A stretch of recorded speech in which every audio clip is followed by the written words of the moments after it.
السلام عليكم ورحمة الله وبركاته. إن الحمد لله نحمده ونستعينه ونستغفره ونعوذ بالله من شرور أنفسنا ومن سيئات أعمالنا. من يهده الله فلا مضل له ومن يضلل فلا هادي له. وأشهد أن لا إله إلا الله وحده لا شريك له.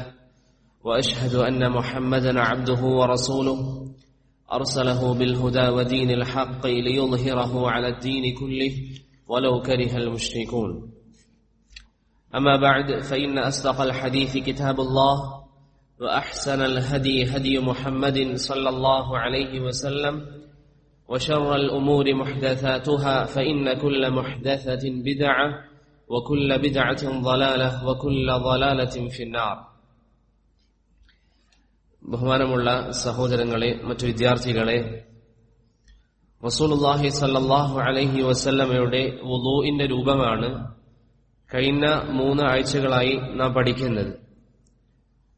ദർസിന്റെ തുടക്കത്തിൽ ഞാൻ സൂചിപ്പിച്ചതുപോലെ എല്ലാവർക്കും വുളൂ ചെയ്യാൻ അറിയാം. പക്ഷേ ഓരോരോ കാര്യങ്ങൾക്കുള്ള തെളിവ് ചോദിച്ചാൽ, അല്ലെങ്കിൽ താൻ മനസ്സിലാക്കിയത് മാത്രമാണ് ശരി എന്ന ധാരണ ചില വിഷയങ്ങളിൽ, അഭിപ്രായ വ്യത്യാസമുള്ള വിഷയങ്ങളിൽ പോലും താൻ മനസ്സിലാക്കിയത് മാത്രമാണ് ശരി, അങ്ങനെയുള്ള കടുംപിടുത്തമൊക്കെ ഒഴിവാക്കാൻ വേണ്ടിയിട്ടാണ് ഇത്തരത്തിലുള്ള മസ്അലകൾ നമ്മൾ പഠിക്കുന്നത്. അതുകൊണ്ട് നല്ല നിയ്യത്തോടുകൂടി സത്യസന്ധമായി ഇൽമ പഠിക്കുക. അല്ലാഹു സുബ്ഹാനഹു വ തആല ഉപകാരപ്രദമായ ഇൽമ് നമുക്കേവർക്കും നൽകി അനുഗ്രഹിക്കുമാറാവട്ടെ. കഴിഞ്ഞ ദർസിൽ ആദ്യത്തെ 2 ദർസിന്റെ മുറാജഅ നമ്മൾ ചെയ്തിരുന്നു. ഇന്നത്തെ ദർസിൽ ഇൻഷാ അല്ലാഹ് 3-ാമത്തെ ദർസിന്റെ മുറാജഅ ചെറിയ രീതിയിൽ ചെയ്യാം. അതിനുശേഷം നമുക്ക് പുതിയ ദർസ് ഇൻഷാ അല്ലാഹ് എടുക്കാം. കഴിഞ്ഞ ദർസിൽ നമ്മൾ പറഞ്ഞ കാര്യങ്ങൾ എന്തൊക്കെയാണ്? ആദ്യമായിട്ട് മുഖം കഴുകുന്നതിനെ സംബന്ധിച്ച് പറഞ്ഞു അല്ലെ. മുഖം കഴുകുക എന്നുള്ളത് വുളൂഇന്റെ ഫർളാണ്, വാജിബായ കാര്യമാണ്. മുഖം കഴുകുന്നത് ഒഴിവാക്കിയാൽ വുളൂ ബാത്തിലാണ്. അതുപോലെ തന്നെ മുഖത്തിന്റെ പരിധി നമ്മൾ പറഞ്ഞു. സാധാരണ ഒരു വ്യക്തിക്ക് മുടി മുളയ്ക്കുന്ന സ്ഥലം മുതൽ താടിയെല്ല് വരെ, അതുപോലെ തന്നെ ഒരു ചെവി മുതൽ മറ്റേ ചെവി വരെ. പിന്നെ ചെവിയിൽ ശ്രദ്ധിക്കേണ്ട കാര്യം, ഈ കൃതാവിന്റെയും ചെവിയുടെയും ഇടയിലുള്ള വെള്ള സ്ഥലം നിർബന്ധമായും കഴുകണം. അതും അൽഹംദുലില്ലാഹ് നമ്മൾ പറഞ്ഞു. അതുപോലെ തന്നെ നമ്മൾ കഴിഞ്ഞ ദർസിൽ പറഞ്ഞിരുന്നു, ഖുർആനിൽ അള്ളാഹു കൽപ്പിച്ചത് എന്താണ്? നിങ്ങൾ മുഖം കഴുകാനാണ്. അപ്പൊ മുഖത്തിന്റെ പരിധി ഇന്നത് മുതൽ ഇന്നത് വരെയാണെന്നതിനുള്ള തെളിവ് എന്താ? ഒന്ന് അറബി ഭാഷ. അറബി ഭാഷയിൽ മുഖം എന്ന് പറഞ്ഞാൽ നമ്മൾ ഈ പറഞ്ഞ ഭാഗങ്ങളാണ്. രണ്ടാമത്തെ തെളിവ് എന്താണ്? ഉമ്മത്തിന്റെ ഇജ്മാ. ഉലമാക്കളുടേത് മാത്രമല്ല, ഉമ്മത്തിന്റെ ഇജ്മാ ഉണ്ട് ആ വിഷയത്തിൽ. എല്ലാവരും പറയുന്നത് ഈ ഒരു പരിധി തന്നെയാണ്. ഉമ്മത്തിന്റെ ഇജ്മാ ഉണ്ട് ആ ഒരു വിഷയത്തിൽ. അതുപോലെ തന്നെ താടിയെ സംബന്ധിച്ച് നമ്മൾ പറഞ്ഞു, തിക്കുള്ള താടിയും തിക്കില്ലാത്ത താടിയും തമ്മിൽ വേർതിരിക്കാനുള്ള ഒരു തഫ്രീഖ് എന്താണ്? ഉള്ളു കാണുന്നതാണെങ്കിൽ, തൊലി കാണുന്നുണ്ടെങ്കിൽ അത് തിക്കില്ലാത്തതാണ്. തൊലി കാണുന്നില്ല എങ്കിൽ അത് തിക്കുള്ളതാണ്. അപ്പോൾ വുളൂഇൽ തിക്കില്ലാത്ത താടി, അതുമായി ബന്ധപ്പെട്ട് എന്താണ് ഹുക്മ്? തിക്കില്ലാത്ത താടിയാണെങ്കിൽ അകത്തേക്ക് വെള്ളം പ്രവേശിപ്പിക്കണം, അല്ലെങ്കിൽ വുളൂ ബാത്തിലാണ്. തിക്കുള്ള താടിയാണെങ്കിൽ പുറത്ത് കാണുന്ന ഭാഗം കഴുകലാണ് നിർബന്ധം. അകത്തേക്ക് വെള്ളം പ്രവേശിപ്പിക്കുക എന്നുള്ളത് നിർബന്ധമായ കാര്യമല്ല. നബി സല്ലല്ലാഹു അലൈഹി വസല്ലമക്ക് തിക്കുള്ളതാണോ അതല്ല തിക്കില്ലാത്ത താടിയാണോ? തിക്കുള്ളതാണ്. എന്താണ് തെളിവ്? ആരാ പറഞ്ഞത്? അഹ്സൻ, ബറകല്ലാഹു ഫീക്കും. ബറാ ഇബ്നു ആസിബ് റളിയല്ലാഹു അൻഹു. ബറാ ഇബ്നു ആസിബ് ആണ് പ്രവാചകന്റെ താടിയെ സംബന്ധിച്ച് പറഞ്ഞു തന്നത്. അതൊക്കെ നമ്മൾ അറിയണം. നമ്മുടെ പ്രവാചകന്റെ രൂപമൊക്കെ നമ്മൾ അറിയണം. ഇവിടെ ഒരു ഫായിദ പറയാം. നബി സല്ലല്ലാഹു അലൈഹി വസല്ലമയുടെ രൂപം പഠിക്കുന്നതിന്റെ മഹത്വം ഉലമാക്കൾ പറയാറുണ്ട്. അത് നമ്മൾ അറിയണം, പഠിക്കാൻ വേണ്ടി പരിശ്രമിക്കണം. ഒരുപക്ഷെ അള്ളാഹു എങ്ങാനും നബി സല്ലല്ലാഹു അലൈഹി വസല്ലമയെ സ്വർഗത്തിൽ ദർശിക്കാനുള്ള ഭാഗ്യം നമുക്ക് നൽകിയിട്ടുണ്ടെങ്കിൽ അത് വലിയൊരു നിഅമത്താണ്. പ്രവാചകനോടുള്ള മഹബ്ബത്ത് കാരണത്താൽ അള്ളാഹു ആ ഒരു ഭാഗ്യം നമുക്ക് നൽകിയാലോ, എത്ര വലിയ നിഅമത്താണ്. ഇന്ന് ജീവിച്ചിരിക്കുന്ന എത്രയോ പണ്ഡിതന്മാർ നബി സല്ലല്ലാഹു അലൈഹി വസല്ലമയെ സ്വപ്നത്തിൽ കണ്ടിട്ടുണ്ട്. എത്രയോ പണ്ഡിതന്മാർ, അഹ്ലുസുന്നയുടെ ഇമാമുമാർ പ്രവാചകനെ സ്വപ്നത്തിൽ കണ്ടിട്ടുണ്ട്. അപ്പൊ അതൊക്കെ അള്ളാഹു നൽകുന്ന ഒരു ഫളലാണ്. അതിന്റെ അർത്ഥം ഒരു വ്യക്തി കണ്ടാൽ കാണാത്ത വ്യക്തിയെക്കാളും നല്ലതാവണമെന്നൊന്നുമില്ല.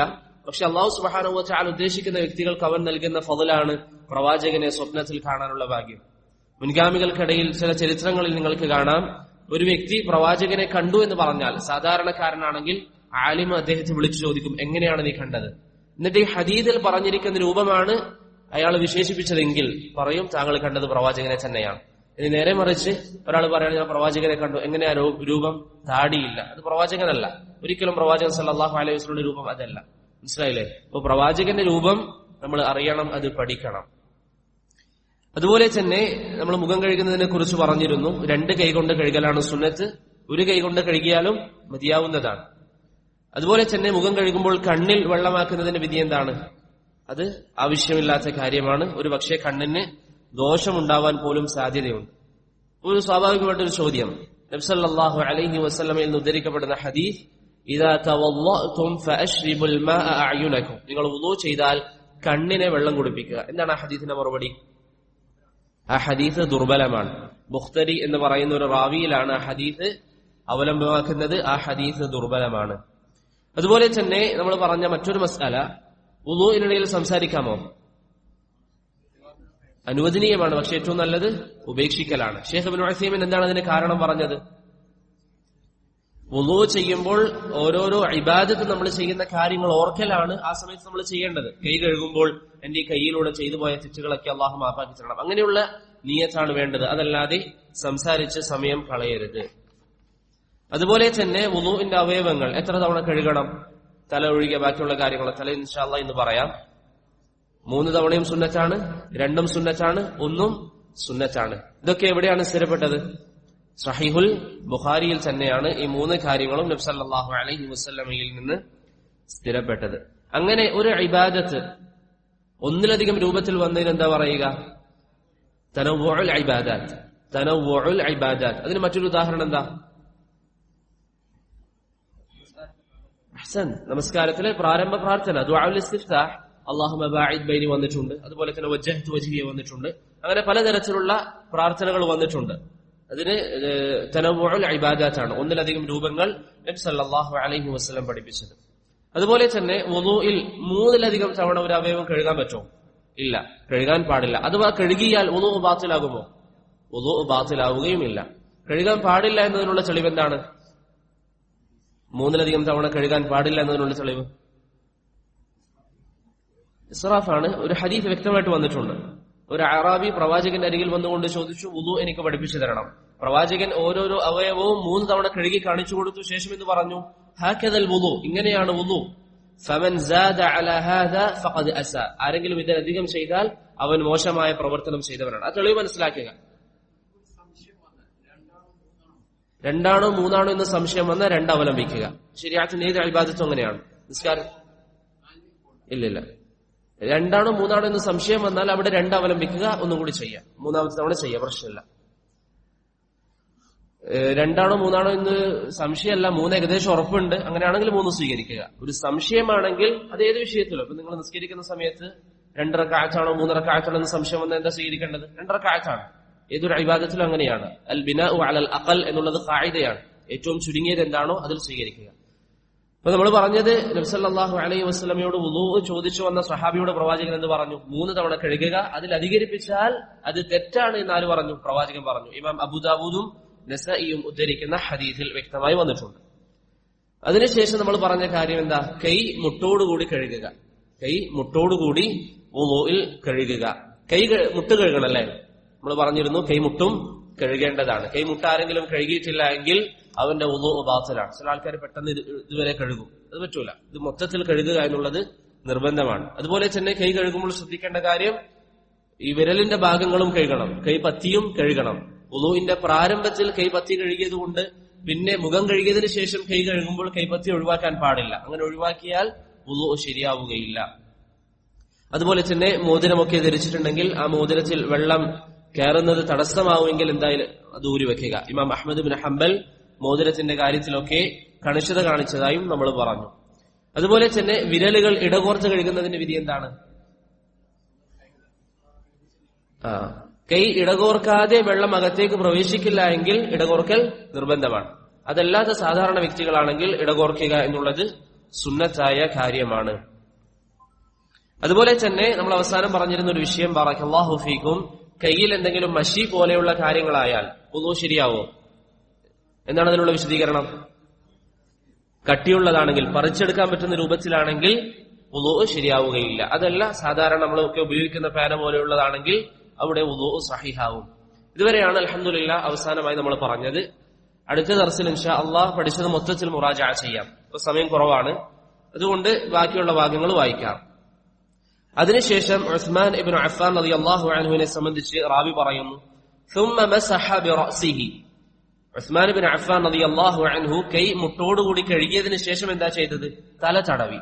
തല തടവുക എന്നുള്ളത് വുളൂഇന്റെ ഫർളാണ്, നിർബന്ധമായ ബാധ്യതയാണ്. എന്താണ് തെളിവ്? സൂറത്തുൽ മാഇദയിലെ 6-ാമത്തെ വചനം, യാ അയ്യുഹല്ലദീന ആമനൂ ഇദാ ഖുംതും ഇലസ്സലാത്തി ഫഗ്സിലൂ വുജൂഹക്കും വഅയ്ദിയക്കും ഇലൽ മറാഫിഖി വംസഹു ബിറുഊസിക്കും. നിങ്ങൾ നിങ്ങളുടെ തല തടവുക എന്ന് അല്ലാഹു സുബ്ഹാനഹു വ തആല പറഞ്ഞതായി സൂറത്തുൽ മാഇദയിലെ 6-ാമത്തെ വചനത്തിൽ കാണാം. ആ വിഷയത്തിൽ അഭിപ്രായ ഭിന്നതയില്ല എന്ന് ഇബ്നു അബ്ദുൽ ബർ, ഇബ്നു ഹസ്ം, ഇമാം നവവി തുടങ്ങിയ പണ്ഡിതന്മാർ സൂചിപ്പിക്കുന്നതായും നമുക്ക് കാണാം. അതുകൊണ്ട് വുളൂഇൽ തല തടവുക എന്നുള്ളത് നിർബന്ധമായ ബാധ്യതയാണ്. അബ്ദുല്ലാഹ് ഇബ്നു അബ്ബാസ് റളിയല്ലാഹു അൻഹു അദ്ദേഹത്തിന്റെ അരികിൽ തല തടവാതെ ആരെങ്കിലും വുളൂ ചെയ്തതായിട്ട് ശ്രദ്ധയിൽപ്പെട്ടാൽ അദ്ദേഹം വുളൂ മാറ്റിയെടുക്കാൻ അവരോട് കൽപ്പിക്കാറുള്ളതായി ഇമാം അബ്ദുർ റസാഖ് അദ്ദേഹത്തിന്റെ മുസന്നഫിൽ ഉദ്ധരിക്കുന്ന അസറിൽ കാണാം. ആ ഒരു സംഭവം ഓർമ്മയിൽ വെക്കുക.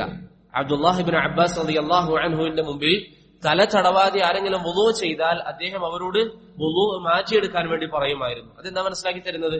വുളൂ ബാത്തിലാക്കും. അടുത്തൊരു കാര്യം സഹോദരങ്ങളെ, തല തടവുക എന്ന് പറയുമ്പോൾ തലയുടെ എത്ര ഭാഗം തടവണം? തല പൂർണ്ണമായി തടവലാണ് ഏറ്റവും പുണ്യം എന്നതിൽ ആർക്കും തർക്കമില്ല. ഏത് മദ്ഹബാണെങ്കിലും, ഷാഫിഈ മദ്ഹബാവട്ടെ, ഹംബലി ആവട്ടെ, ഹനഫി ആവട്ടെ, മാലിക്കി ആവട്ടെ, വാഹിരി മദ്ഹബാവട്ടെ, ഏത് മദ്ഹബിലാണെങ്കിലും തല പൂർണ്ണമായി തടവലാണ് ഏറ്റവും പുണ്യം എന്നതിൽ തർക്കമില്ല. വ്യക്തമായി മനസ്സിലാക്കുക.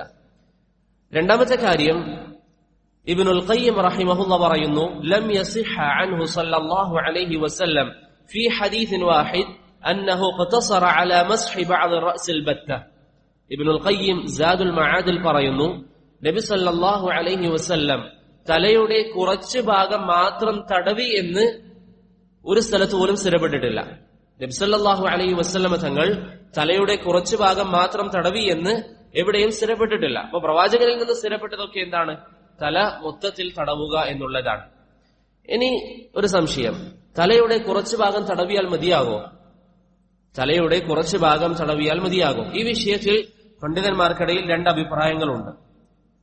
ഈ അഭിപ്രായ വ്യത്യാസമൊക്കെ ചിലത് സൂചിപ്പിക്കാനുള്ള കാരണം, നിങ്ങൾ വേറെ ചില ദർസുകൾ കേൾക്കുമ്പോൾ ചിലപ്പോൾ മറ്റൊരു അഭിപ്രായമായിരിക്കും കേൾക്കുന്നത്. അതുപോലെ തന്നെ ഇന്ന് പല ആൾക്കാരും ഗൂഗിളിലൊക്കെ സെർച്ച് ചെയ്യുന്ന ആൾക്കാരാണ്. അപ്പോൾ ഞാൻ പറഞ്ഞതിന് വിപരീതമായി കേട്ടാൽ ആകെ കൺഫ്യൂഷൻ ആവാണ്ടിരിക്കാൻ വേണ്ടിയിട്ടാണ് ഇത് സൂചിപ്പിക്കുന്നത്.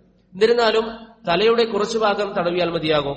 ചില പണ്ഡിതന്മാർ പറയുന്നു, ഹംബലി മദ്ഹബിലെയും മാലിക്കി മദ്ഹബിന്റെയും വീക്ഷണം പോലെ തല മൊത്തത്തിൽ തടവുക എന്നുള്ളത് നിർബന്ധമാണ്. ഹംബലി മദ്ഹബും മാലിക്കി മദ്ഹബും എന്താ പറയുന്നത്? തല മൊത്തത്തിൽ തടവുക എന്നുള്ളത് നിർബന്ധമായ കാര്യമാണ്. എന്നാൽ ഷാഫിഈ മദ്ഹബും ഹനഫി മദ്ഹബും എന്ന് പറയുന്നു, നമ്മുടെ നാട്ടിൽ നിന്ന് പ്രചാരണത്തിലുള്ള മദ്ഹബായ ഷാഫിഈ മദ്ഹബ്, അവർക്ക് എന്ത് പറയുന്നു? തലയുടെ കുറച്ചു ഭാഗം തടവിയാലും മതിയാകും. മുഴുവൻ തടവണം എന്ന് പറയുന്ന വ്യക്തമാണ്. ഖുർആനിലൊക്കെ അള്ളാഹു പറഞ്ഞു, നിങ്ങൾ തല തടവുക. അത് മുഴുവൻ തലയാണ് ഉദ്ദേശം എന്ന് ആ പണ്ഡിതന്മാർ തെളിവ് പറയുന്നു. കുറച്ചു ഭാഗം തടവിയാലും മതിയാകും എന്ന് പറയുന്നതിന്റെ തെളിവെന്താണ്? കുറച്ചു ഭാഗം തടവിയാലും അത് മതിയാകും എന്ന് പറയുന്നതിന്റെ തെളിവെന്താണ്? ധാരാളം തെളിവുകൾ അവർ ഉദ്ധരിക്കുന്നുണ്ട്. ഷാഫിഈ മദ്ഹബാവട്ടെ, ഹനഫി മദ്ഹബാവട്ടെ, അവർ വെറുതെ പറയുന്നതല്ല. ധാരാളം തെളിവുകൾ അവർ ഉദ്ധരിക്കുന്നുണ്ട്. അതിൽ പ്രധാനപ്പെട്ട 2 കാര്യങ്ങളാണ്. ഒന്ന്, അബ്ദുല്ലാഹ് ഇബ്നു ഉമർ റളിയല്ലാഹു അൻഹുവിൽ നിന്ന് ഇമാം അബ്ദുർ റസാഖിന്റെ മുസന്നഫിലും ഇബ്നു അബീ ശൈബയുടെ മുസന്നഫിലും സ്ഥിരപ്പെട്ടിട്ടുണ്ട്, അന്നഹു മസഹൽ യാസൂഹ ഫഖത്ത്, അദ്ദേഹം തലയുടെ മുൻഭാഗം മാത്രം തടവി എന്ന് ആരിൽ നിന്ന് സ്ഥിരപ്പെട്ടിട്ടുണ്ട്? അബ്ദുല്ലാഹ് ഇബ്നു ഉമർ റളിയല്ലാഹു അൻഹു. മനസ്സിലായില്ലേ? ഇബ്നു ഉമറിൽ നിന്ന് എന്ത് സ്ഥിരപ്പെട്ടു? അദ്ദേഹം തലയുടെ ഒരു ഭാഗം മാത്രം തടവി. ആരാണ് ഉദ്ധരിച്ചത്? അബ്ദുർ റസാഖ് അദ്ദേഹത്തിന്റെ മുസന്നഫിൽ, ഇബ്നു അബീ ശൈബ അദ്ദേഹത്തിന്റെ മുസന്നഫിൽ. അതാണ് ഒരു സഹാബി. രണ്ടാമത്തേത് യസീദ്, സലമത്ത് ഇബ്നുൽ അക്വ റളിയല്ലാഹു അൻഹുവിന്റെ അടിമയായ യസീദ്, അദ്ദേഹം പറയുന്നു, അന്നഹു യംസഹു മുഖദ്ദിമ റഅസിഹി. സലമത്ത് ഇബ്നുൽ അക്വ റളിയല്ലാഹു അൻഹു തലയുടെ മുൻഭാഗം മാത്രം തടവാറുണ്ടായിരുന്നു. സലമത്ത് ഇബ്നുൽ അക്വ റളിയല്ലാഹു അൻഹു തലയുടെ മുൻഭാഗം മാത്രം തടവാറുണ്ടായിരുന്നു. ഇമാം ഇബ്നു അബീ ശൈബ അദ്ദേഹത്തിന്റെ മുസന്നഫിൽ ഈ അസറും ഉദ്ധരിക്കുന്നുണ്ട്. ഈ രണ്ട് സഹാബികളുടെ പ്രവർത്തനം നമുക്ക് മനസ്സിലാക്കി തരുന്നത് എന്താണ്? ഇബ്നു ഉമറിന്റെയും സലമത്ത് ഇബ്നുൽ അക്വ രണ്ടും സഹാബിയാണ്. അവരുടെ പ്രവർത്തനം നമുക്ക് മനസ്സിലാക്കി തരുന്നത് എന്താണ്? തലയുടെ കുറച്ചു ഭാഗം തടവിയാലും വുളൂ സ്വഹീഹാകും. അതല്ലെങ്കിൽ സഹാബികൾ ഒരിക്കലും അത് ചെയ്യില്ലായിരുന്നു. ഇതിനെ വിശദീകരിച്ചുകൊണ്ട് ഹാഫിദ് ഇബ്നു ഹജർ അദ്ദേഹത്തിന്റെ ഫത്ഹുൽ ബാരിയിൽ പറയുന്നു, വസഹ അൻ ഇബ്നു ഉമർ അൽ-ഇക്തിഫാഉ ബിബഅദി അർ-റഅസ് ബിമസ്ഹി ബഅദി അർ-റഅസ്. തലയുടെ കുറച്ചു ഭാഗം തടവുക എന്നുള്ളത് ആരിൽ നിന്ന് സ്ഥിരപ്പെട്ടിട്ടുണ്ട്? ഇബ്നു ഉമറിൽ നിന്ന് സ്ഥിരപ്പെട്ടിട്ടുണ്ട്. വലം യസിഹ അൻ അഹദിൻ മിന സ്വഹാബത്തി ഇൻകാറു ദാലിക്. ഒരൊറ്റ സഹാബി പോലും അത് എതിർത്തതായിട്ട് എവിടെയും കാണാനും സാധ്യമല്ല. സ്വാഭാവികമായിട്ടും ഇബ്നു ഉമറിനെ പോലുള്ള ആൾക്കാർ ചെയ്യുമ്പോൾ ബാക്കിയുള്ളവർ കാണും. പലപ്പോഴും അവർ യാത്ര ചെയ്യാറുണ്ട്, ഒന്നിച്ച് പുറത്തേക്ക് പോകാറുണ്ട്. ഒരൊറ്റ സഹാബി പോലും അത് എതിർത്തിട്ടില്ല. ഇബ്നു ഹസ്ം റഹിമഹുല്ലാഹ് അദ്ദേഹത്തിന്റെ മുഹല്ലയിൽ പറയുന്നു, സഹാബത്തിൽ നിന്ന് ചില ആൾക്കാർ തലയുടെ കുറച്ചു ഭാഗം തടവിയിട്ടും ഒരാൾ പോലും എതിർത്തിട്ടില്ല. അപ്പൊ അത് മനസ്സിലാക്കി തരുന്നത് എന്താണ്? തലയുടെ കുറച്ചു ഭാഗം ചെയ്താലും വുളൂ ശരിയാകും. തലയുടെ കുറച്ചു ഭാഗം തടവിയാലും വുളൂ സഹീഹാകുന്നതാണ്. പക്ഷെ ഏറ്റവും പുണ്യം എന്താണ്? തല മൊത്തത്തിൽ തടവലാണ്. അതുകൊണ്ട് ആ ഒരു വിഷയം മനസ്സിലാക്കുക. കാരണം നമ്മുടെ നാട്ടിലൊക്കെ ചില ആൾക്കാർ, എന്റെ ഓർമ്മയിൽ തന്നെയുണ്ട്, ഒരു വ്യക്തി എന്നോട് സംസാരിക്കുമ്പോൾ പറഞ്ഞു, ഇവിടെയുള്ള ശാഫിഈ മദ്ഹബിന്റെ ആൾക്കാരെന്ന് പറയുന്നവർ അവരുടെ വുളൂയിലും നിസ്കാരത്തിലും ഒക്കെ മൊത്തം ബിദ്അത്തുകളാണ്. ഞാൻ ചോദിച്ചു, എന്താണ് ബിദ്അത്തുകൾ? ഇപ്പം പറഞ്ഞു, അവർ പറഞ്ഞ കൂട്ടത്തിൽ പറഞ്ഞൊരു കാര്യമാണ്, അവർ തലയുടെ കുറച്ചു ഭാഗം തടവി ഒഴിവാക്കും. ഇതൊരിക്കലും പെട്ടെന്ന് അങ്ങനെ ധൃതി കാണിക്കാൻ പാടില്ല. ഇന്നുള്ള ജനങ്ങളെ പോലെയല്ല. മദ്ഹബിന്റെ പണ്ഡിതന്മാരെന്ന് പറയുന്നവർ ഇൽമുള്ളവരാണ്. ഇമാം ഷാഫിഈയെ പോലെ, ഇമാം നവവിയെ പോലുള്ളവർ ഇൽമുള്ളവരാണ്, തഅ്സീലുള്ളവരാണ്. അവർ വെറുതെ ഒരു മസ്അല സംസാരിക്കുകയില്ല. അപ്പോൾ ഈ സഹാബികളിൽ നിന്ന് തല കുറച്ചു ഭാഗം തടവിയാൽ മതി എന്ന് സ്ഥിരപ്പെട്ടിട്ടുണ്ട്. പക്ഷെ ഹനഫി മദ്ഹബിൽ അവർ പറയുന്നത് ഒരു മുടിയല്ല, പക്ഷെ കുറച്ചധികം തടവണം എന്നാ പറയുന്നത്. തല മൊത്തത്തിൽ തടവണമെന്ന് പറയുന്നില്ല, കുറച്ചധികം തടവണമെന്നാണ് ഹനഫി മദ്ഹബിന്റെ വീക്ഷണം. പക്ഷെ എന്നിരുന്നാലും തലയുടെ കുറച്ചു ഭാഗം ഒരാൾ തടവുകയാണെങ്കിൽ വുളൂ സഹീഹാകുമെന്നാണ് ഈ സഹാബികളിൽ നിന്ന് സ്ഥിരപ്പെട്ടത്. മനസ്സിലായില്ലേ? ഇപ്പൊ തലയുടെ വിഷയത്തിൽ പൂർണ്ണത എന്ന് പറയുന്നത് മൊത്തത്തിൽ തടവലാണ്. പക്ഷേ ഒരു വ്യക്തി കുറച്ച് തടവിയാൽ അയാളുടെ വുളൂ ബാത്തിലാണെന്നൊന്നും നമ്മൾ ഒരിക്കലും പറയാൻ പോകരുത്. അയാൾക്ക് വിശദീകരിച്ചു കൊടുക്കാം, ഏറ്റവും പുണ്യം മൊത്തത്തിൽ തടവലാണ്. ഇനി എത്ര തവണയാണ് തല തടവേണ്ടത്? തല തടവേണ്ടത് എത്ര തവണയാണ്? ഭൂരിപക്ഷം ഉലമാക്കളും പറയുന്നു തല തടവേണ്ടത് ഒരു തവണ മാത്രമാണ്. ഭൂരിപക്ഷം ഉലമാക്കളും പറയുന്നു തല തടവേണ്ടത് ഒരു തവണ മാത്രമാണ്. അതാണ് ഷാഫിഈ മദ്ഹബ് ഒഴികെയുള്ള എല്ലാ മദ്ഹബിന്റെയും വീക്ഷണം. ഹനഫി മദ്ഹബ് ആവട്ടെ, ഹംബലി ആവട്ടെ, മാലിക്കി ആവട്ടെ, അവരൊക്കെ എന്ത് പറയുന്നു? തല തടവേണ്ടത് ഒരു തവണ മാത്രമാണ്. എന്താണ് അവർക്ക് തെളിവ്? തല ഒരു തവണ മാത്രമേ തടവേണ്ടൂ എന്ന് പറയാനുള്ള തെളിവ് എന്താണ്?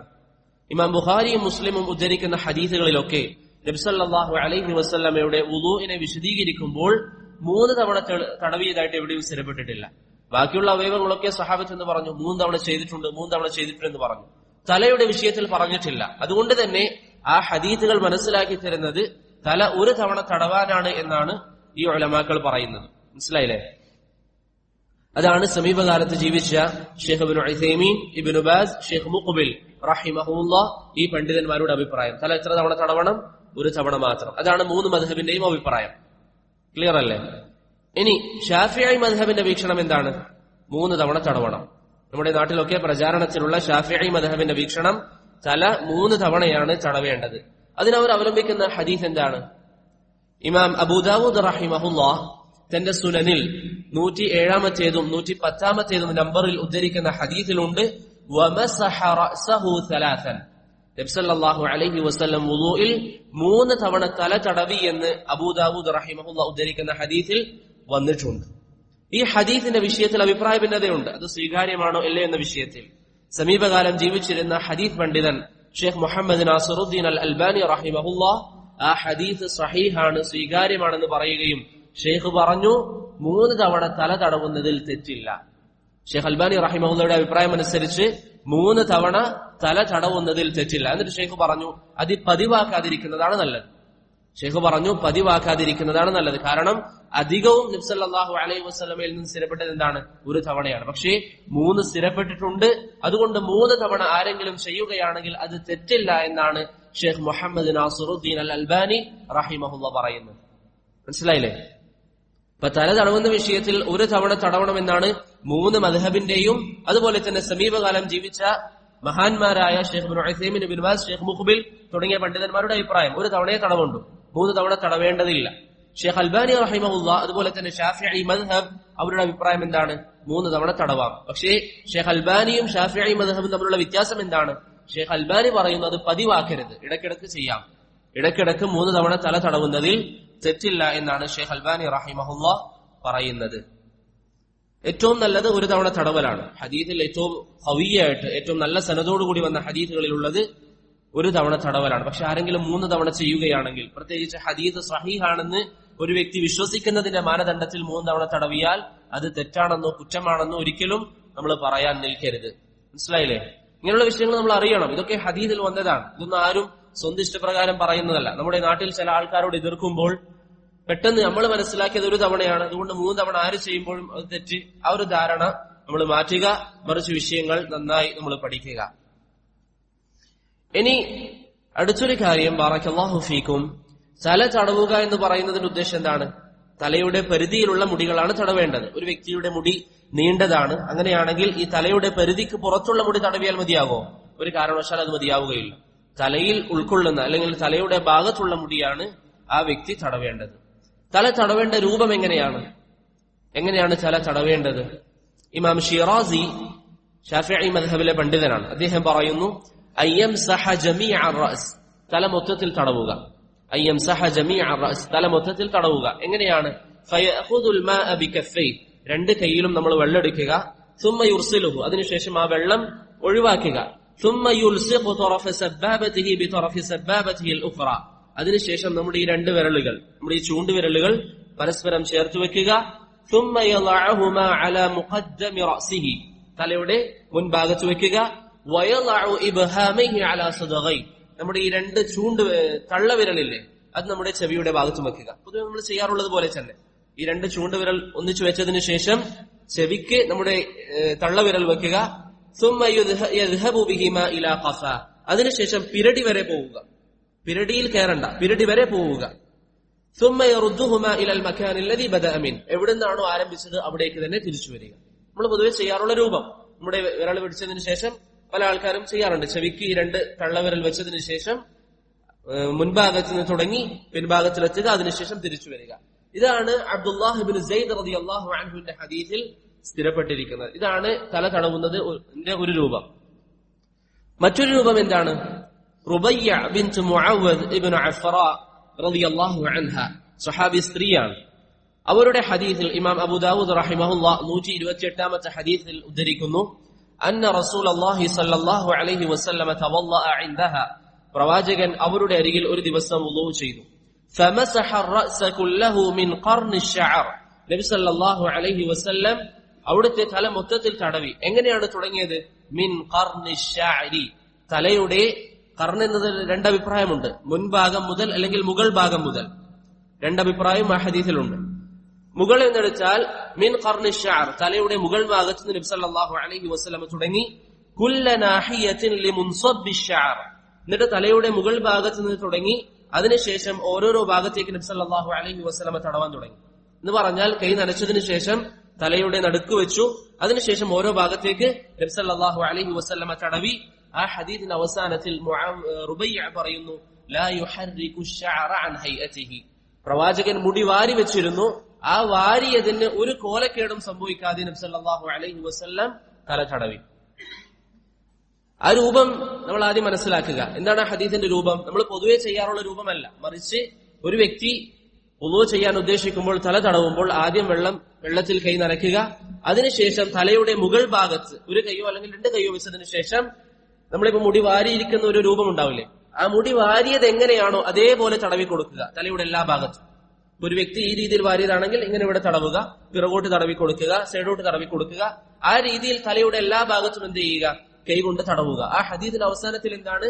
മുടി അതിന്റെ രൂപത്തിൽ നിന്ന് മാറ്റം വരുത്താതെ നബി സല്ലല്ലാഹു അലൈഹി വസല്ലം തല തടവി. മുടി അതിന്റെ രൂപത്തിൽ നിന്ന് മാറ്റം വരുത്താതെ നബി സല്ലല്ലാഹു അലൈഹി വസല്ലം തല തടവി. അബുൽ അബ്ബാസ് ഇബ്നു റസ്ലാൻ അശ്ശാഫിഈ, ഇന്ന് ജീവിച്ചിരിക്കുന്ന റസ്ലാൻ അല്ല, പണ്ട് ജീവിച്ചിരുന്ന 8ാം നൂറ്റാണ്ടിൽ ജീവിച്ചിരുന്ന ഷാഫിഈ മദ്ഹബിലെ പണ്ഡിതൻ, അദ്ദേഹം പറയുന്നു, ഹാദാ ഖാസ്സുൻ ബിമൻ ലഹു ശഅറുൻ തവീൽ, ദീർഘമുള്ള മുടിയുള്ള വ്യക്തികളെ സംബന്ധിച്ചിടത്തോളം ഇത് വളരെയധികം ഉപകരിക്കുന്ന കാര്യമാണ്. കാരണം ചില ആൾക്കാർക്ക് വലിയ മുടിയുണ്ടാകും, അവര് വാരി നല്ല തർത്തീബാക്കി മുടി വെച്ചിട്ടുണ്ടാകും, അതിനുശേഷം വുളു ചെയ്യുമ്പോൾ നമ്മൾ നേരത്തെ പറഞ്ഞ രൂപത്തിൽ ഇങ്ങനെ തലയുടെ മുമ്പിൽ നിന്ന് തുടങ്ങി പിറകിലേക്ക് എടുത്ത് പിന്നെ മുമ്പിലേക്ക് വരുമ്പോൾ മുടിയുടെ കോലം ആകെ മാറും. അത് പ്രയാസമുണ്ടാകാൻ സാധ്യതയുണ്ട്. അതുകൊണ്ട് തന്നെ നബി സല്ലല്ലാഹു അലൈഹി വസല്ലം ചെയ്തിരിക്കുന്ന രൂപം എന്താണ്? മുടി വാരിയിരിക്കുന്ന രൂപത്തിന് ഒരു മാറ്റവും വരുത്താതെ എങ്ങനെയാണോ മുടി വാരിയിരിക്കുന്നത് അതിന്റെ മുകളിൽ തന്നെ നബി സല്ലല്ലാഹു അലൈഹി വസല്ലം തടവി. മനസ്സിലായില്ലേ? ഇബ്നു റസ്ലാൻ പറയുന്നത് എന്താ? നീണ്ട മുടിയുള്ളവർക്ക് ഈ ഒരു രൂപം സ്വീകരിക്കാവുന്നതാണ്. അതുപോലെ തന്നെ പണ്ഡിതന്മാർ പറയുന്നു സ്ത്രീകൾക്കും ഈ ഒരു രൂപം സ്വീകരിക്കാവുന്നതാണ്. കാരണം നബി സല്ലല്ലാഹു അലൈഹി വസല്ലം ഈ രൂപത്തിൽ ആരുടെ മുമ്പിലാണ് വുളു ചെയ്തത്?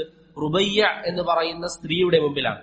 ആ സ്ത്രീയുടെ മുമ്പിൽ വെച്ച് പ്രവാചകൻ വുളു ചെയ്തപ്പോൾ ഈ ഒരു രൂപമാണ് വുളുയിൽ സ്വീകരിച്ചിരിക്കുന്നത്. അതുകൊണ്ട് ഈ ഒരു രൂപവും സ്വീകരിക്കുന്നതിൽ തെറ്റില്ല.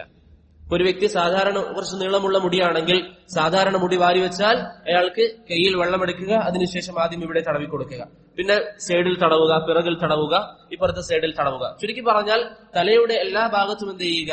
തടവി കൊടുക്കുക. രൂപം മനസ്സിലായോ? മുടിയുടെ രൂപത്തിന്റെ വ്യത്യാസം വരുത്താതെ വലിയ മുടിയൊക്കെ ഉള്ള ആൾക്കാരാണെങ്കിൽ അവർക്ക് തല തടവുന്നതിൽ തെറ്റില്ല. അത് ഇസ്ലാം അനുവദിച്ചതാണ്.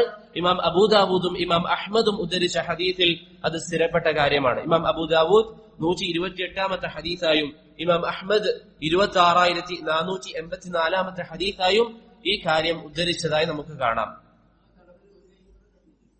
ഒരു കൈ കൊണ്ടും തടവാം, രണ്ട് കൈ കൊണ്ടും തടവാം. ഒരു കൈ കൊണ്ടും രണ്ട് കൈ കൊണ്ടും ചെയ്യാം. പൊതുവെ വുളൂഇൽ സാധാരണ സമയത്ത് തന്നെ നമ്മൾ ഈ പറഞ്ഞ രൂപത്തിൽ നമ്മൾ നേരത്തെ പറഞ്ഞല്ലോ സുന്നത്തായ രൂപം, അത് തന്നെ ഒരു വ്യക്തി ഒരു കൈ കൊണ്ട് തടവുകയാണെങ്കിൽ വുളൂ സഹീഹാകും. ഷെയ്ഖ് സാലിഹ് അൽ ഉസൈമി ഹഫിളഹുല്ലാഹ് പറഞ്ഞു, ഒരു വ്യക്തി ഒരു കൈ കൊണ്ട് തലയുടെ എല്ലാ ഭാഗത്തും തടവിയാലും വുളൂ സഹീഹാകുന്നതാണ്. മുഖത്തിന്റെ വിഷയത്തിൽ നമ്മൾ പറഞ്ഞതുപോലെ മുഖത്തിൽ സുന്നത്ത് എന്താണ്? രണ്ട് കൈയാണ്. പക്ഷെ ഒരു കൈ കൊണ്ട് ചെയ്താൽ മതിയാകും. തലയിലും സുന്നത്ത് രണ്ട് കൈ ഉപയോഗിക്കലാണ്. ഒരു കൈ കൊണ്ട് ചെയ്താൽ അത് മതിയാവുന്നതാണ്.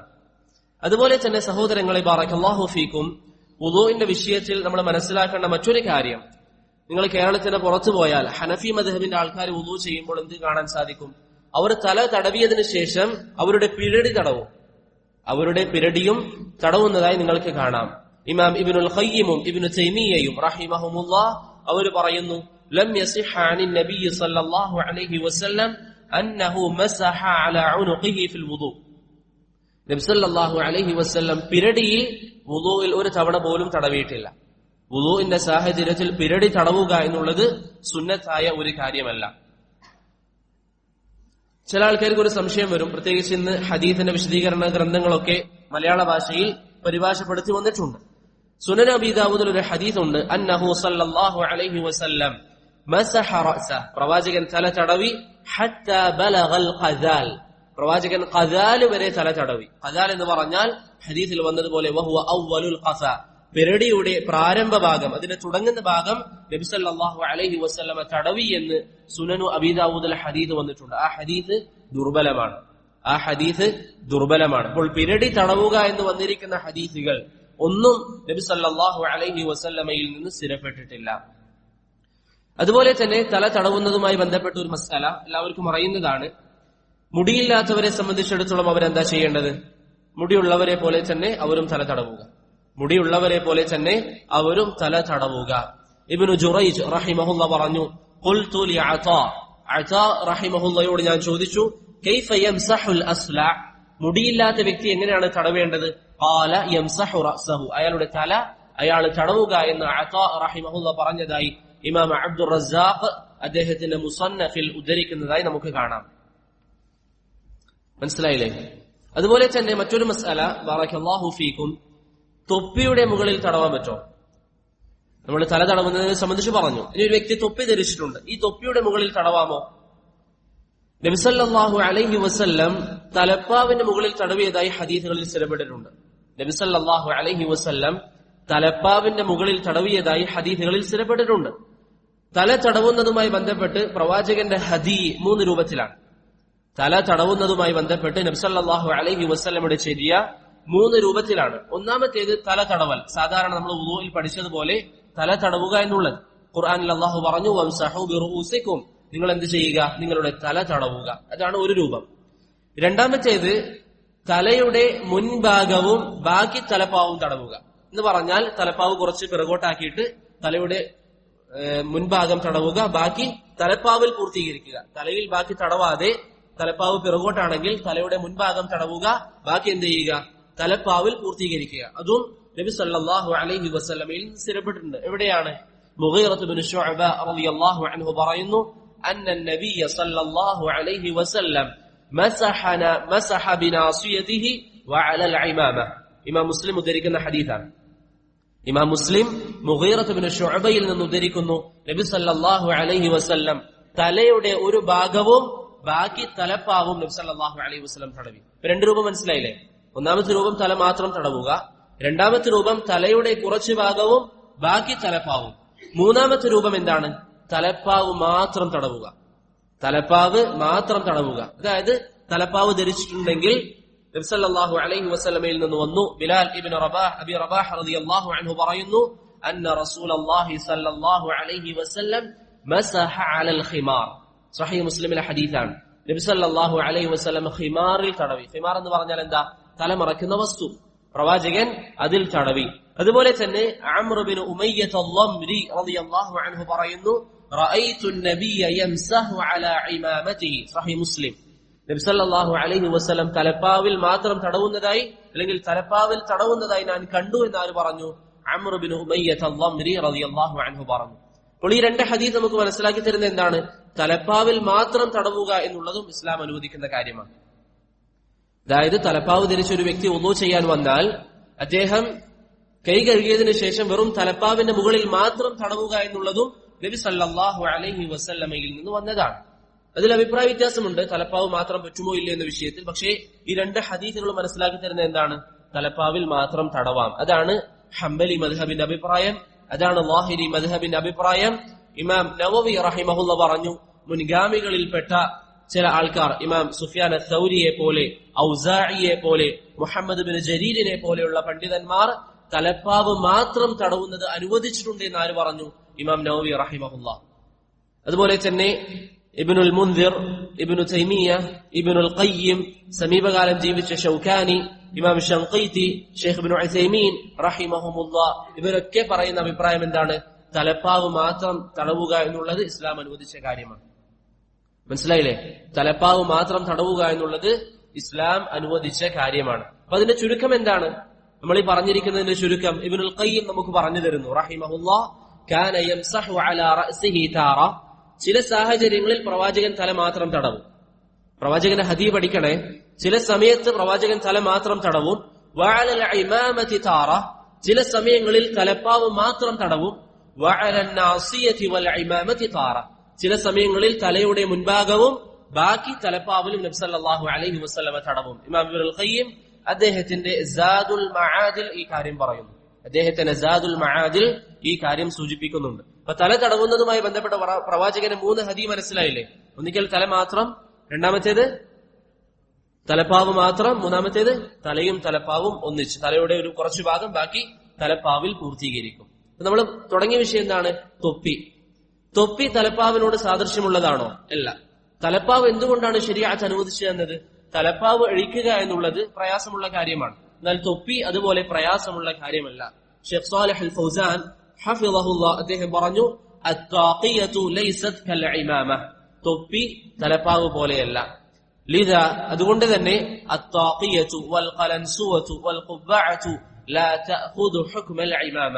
അതുകൊണ്ട് തന്നെ തൊപ്പി അതുപോലെയുള്ള വസ്തുക്കൾ, നമുക്ക് പെട്ടെന്ന് എടുത്തു മാറ്റാൻ പറ്റുന്ന ആ രീതിയിലുള്ള വസ്തുക്കൾ യാതൊരു കാരണവശാലും തലപ്പാവിന്റെ വിധിയിലല്ല വരുന്നത് എന്നാര് പറഞ്ഞു? ഷെയ്ഖ് സാലിഹ് അൽ ഫൗസാൻ ഹഫിളഹുല്ലാഹ് പറഞ്ഞു. മനസ്സിലായില്ലേ? അപ്പൊ അതാണ് തലപ്പാവുമായി ബന്ധപ്പെട്ട ഹുക്മ്. ഇനി സഹോദരങ്ങളെ, ഒരു വ്യക്തി തലപ്പാവിൽ തടവുമ്പോൾ, ഒരാൾ തലപ്പാവ് മാത്രം തടവാൻ ഉദ്ദേശിക്കുകയാണ്. അങ്ങനെയാണെങ്കിൽ ആ തലപ്പാവ് ധരിക്കുമ്പോൾ അയാൾ വുളൂഇൽ ധരിച്ചിട്ടുണ്ടാവണം എന്ന ഷർത്തുണ്ടോ? നമ്മൾ പൊതുവെ ഖുഫ തടവാൻ എന്ത് ഷർത്ത് പറയും? ഖുഫ് ധരിക്കുമ്പോൾ വുളൂ ഉണ്ടാവണം. ഇതുപോലെ തലപ്പാവ് ധരിക്കുന്ന സാഹചര്യത്തിൽ അങ്ങനെ എന്തെങ്കിലും ആദ്യമേ വുളൂ ഉണ്ടാവണം എന്ന ഷർത്തുണ്ടോ? ഷെയ്ഖ് ഇബ്നു ബാസ് റഹിമഹുല്ലാഹ് അങ്ങനെ ഷർത്തുണ്ട് എന്ന് പറയുന്നുണ്ടെങ്കിലും നല്ലൊരു വിഭാഗം ഉലമാക്കൾ അത് വേണ്ട എന്ന അഭിപ്രായക്കാരാണ്. അങ്ങനെ ആദ്യമേ വുളൂഇൽ തലപ്പാവ് ധരിക്കണമെന്ന ഷർത്ത് ഇല്ല എന്ന അഭിപ്രായക്കാരാണ് ഷെയ്ഖുൽ ഇസ്ലാം ഇബ്നു തൈമിയ, അതുപോലെ തന്നെ Sheikh Ibn Uthaymeen റഹിമഹുല്ലാഹ്. Sheikh Ibn bass ത്വഹാറത്ത് വേണമെന്ന് പറഞ്ഞിട്ടുണ്ട്. പക്ഷെ അത് ശരിയല്ല. ആ വിഷയത്തിൽ വ്യക്തമായ ഒരു തെളിവും വന്നിട്ടില്ല. അതുകൊണ്ട് തന്നെ ഒരു വ്യക്തി തലപ്പാവ് ധരിക്കുന്ന സാഹചര്യത്തിൽ ആ വ്യക്തിക്ക് വുളു ഉണ്ടാവണം എന്നൊരു ഷറത്തിന് ഒരു തെളിവും ഇല്ലാത്തതാണ്. ഒരു തെളിവും ആ വിഷയത്തിലില്ല. അതുകൊണ്ട് തന്നെ ആ തെളിവ് പറയാൻ ആ തെളിവ് ശരിയല്ല, അല്ലെങ്കിൽ ആ വിഷയം ശരിയല്ല. തലപ്പാവ് ധരിക്കുന്ന സാഹചര്യത്തിൽ വുളു ഉണ്ടാവണം എന്ന് പറയുന്ന ഷറത്ത് ഒരിക്കലും ശരിയല്ല. അല്ലാമ മുബാറക് ഫൂരി റഹിമഹുല്ലാ, സമീപകാലം ഇന്ത്യയിൽ ജീവിച്ച മഹാനായ പണ്ഡിതൻ, അദ്ദേഹം പറയുന്നു, തലപ്പാവിന്റെ വിഷയത്തിൽ പലരും പലതരത്തിലുള്ള നിബന്ധനകളും വെച്ചിട്ടുണ്ട്. അതിനൊന്നും ശരീഅത്തിൽ പിൻബലമില്ലാത്തതാണ്. ശരീഅത്തിൽ പിൻബലമില്ലാത്തതാണ്. മനസ്സിലായില്ലേ? അപ്പോൾ തലപ്പാവ് ധരിക്കുമ്പോൾ ആദ്യം വുളു വേണമെന്ന ഷർത്തുണ്ടോ? വുളു വേണമെന്ന ഷർത്തില്ല. അത് ആരുടെ അഭിപ്രായമാണ്? ഇബ്നു തൈമിയ, ഇബ്നു ഉസൈമീൻ. എന്താണ് ആ അഭിപ്രായം പറയാനുള്ള കാരണം? വുളു വേണം എന്നുള്ളതിന് തെളിവില്ല. അതുകൊണ്ട് തന്നെ തലപ്പാവ് ധരിക്കുന്നതിന് മുമ്പ് വുളു വേണം എന്ന് പറയാൻ സാധ്യമല്ല. അതുപോലെ തന്നെ ഈ ഒരു മസലയുമായി ബന്ധപ്പെട്ട് വരുന്നതാണ്, സ്ത്രീകൾക്ക് ഹിമാറിന്റെ മുകളിൽ തടവാൻ പറ്റുമോ? സ്ത്രീകൾക്ക് പുരുഷന്മാരുടെ തലപ്പാവ് പോലെ സ്ത്രീകൾക്ക് ഹിമാറിന് മുകളിൽ തടവാൻ പറ്റുമോ? എന്താണ് ഹിമാർ എന്ന് പറഞ്ഞാൽ? ഇബ്നു ഹജർ പറയുന്നു, മാ തുഗത്തി ബിഹിൽ മർഅതു റഅസഹ, സ്ത്രീ അവരുടെ തല മറക്കാൻ വേണ്ടി ഉപയോഗിക്കുന്ന വസ്തു. നമ്മുടെ നാട്ടിൽ എന്ന് പറയും, തട്ടം എന്ന് പറയും. തട്ടത്തിന്റെ മുകളിൽ തടവുന്നതിന് വിധി എന്താണ്? ഇത് പറ്റുമോ ഇല്ലയോ എന്ന വിഷയത്തിലൊക്കെ ധാരാളം അഭിപ്രായങ്ങൾ നമുക്ക് കാണാം. അതിൽ ഏറ്റവും പ്രബലമായ അഭിപ്രായം ശൈഖ് ഇബ്നു ഉസൈമീൻ റഹിമഹുല്ലാഹ് തഹ്ദീർ ചെയ്യുന്നു, ഇദാ കാനത് ഹുനാക മശഖ, എന്തെങ്കിലും പ്രയാസമുണ്ടെങ്കിൽ, ഒരു സ്ത്രീയെ സംബന്ധിച്ചിടത്തോളം പ്രയാസമുണ്ടെങ്കിൽ, അത് അഴിക്കാൻ പ്രയാസമുണ്ടെങ്കിൽ, ഇമ്മാ ലിബുറൂദത്തിൽ ജൗ, ഒന്നിക്കൽ കാലാവസ്ഥ നല്ല തണുപ്പുള്ളതാണ്. പ്രത്യേകിച്ച് സൗദി അറേബ്യയിൽ ജീവിക്കുന്ന ആൾക്കാർക്ക് അറിയാം, ചില സാഹചര്യങ്ങൾ അവിടെ കഠിനമായ തണുപ്പാണ്. ഔ ലിമശഖ്ഖത്തിൻ നസ്ഇ, അല്ലെങ്കിൽ അത് അഴിക്കാൻ വേണ്ടി പ്രയാസമുണ്ട്. വല്ലഫി മറത്തിൻ ഉഖ്റ, അഴിച്ചു കഴിഞ്ഞാൽ വീണ്ടും കെട്ടുക എന്നുള്ളത് നല്ല പ്രയാസമുള്ള കാര്യമാണ്. അങ്ങനെയാണെങ്കിൽ ഫത്തസാമുഹു ഫീ മിസ്ലി ഹാദാ ലാ ബഅസ ബി, അങ്ങനെയുള്ള സാഹചര്യങ്ങളിൽ തട്ടത്തിന് മുകളിൽ എന്ത് ചെയ്യാം? സ്ത്രീകൾക്കും തടവാം. വഇല്ല, അതല്ലാത്ത സാഹചര്യങ്ങളാണെങ്കിൽ, വീട്ടിലൊക്കെ ആണെങ്കിൽ ഫൽ ഔല അല്ലാ തംസഹ്, ഏറ്റവും നല്ലത് എന്താണ്? തടവാതിരിക്കലാണ്. തട്ടം ഊരിയതിനു ശേഷം മുടി തടവുക, അല്ലെങ്കിൽ തല തടവുക, അതാണ് ഏറ്റവും നല്ലത്. പക്ഷേ ഒരു സ്ത്രീ പുറത്തേ പോയി, അല്ലെങ്കിൽ എവിടെയെങ്കിലും പുറത്തേക്ക് പോകേണ്ട ആവശ്യം വന്നു, അവിടെ ആ സ്ത്രീക്ക് തട്ടം ഊരൽ പ്രയാസമാണെങ്കിൽ തട്ടത്തിൽ തടവുക എന്നുള്ളത് ഇമാമയിൽ ഖിയാസ് ചെയ്തുകൊണ്ട് അനുവദനീയമാണ് എന്ന് ശൈഖ് ഇബ്നു ഉസൈമീൻ റഹിമഹുല്ലാഹയെ പോലെയുള്ള പണ്ഡിതന്മാർ പറയുന്നതായും കാണാൻ സാധിക്കും. മനസ്സിലായില്ലേ?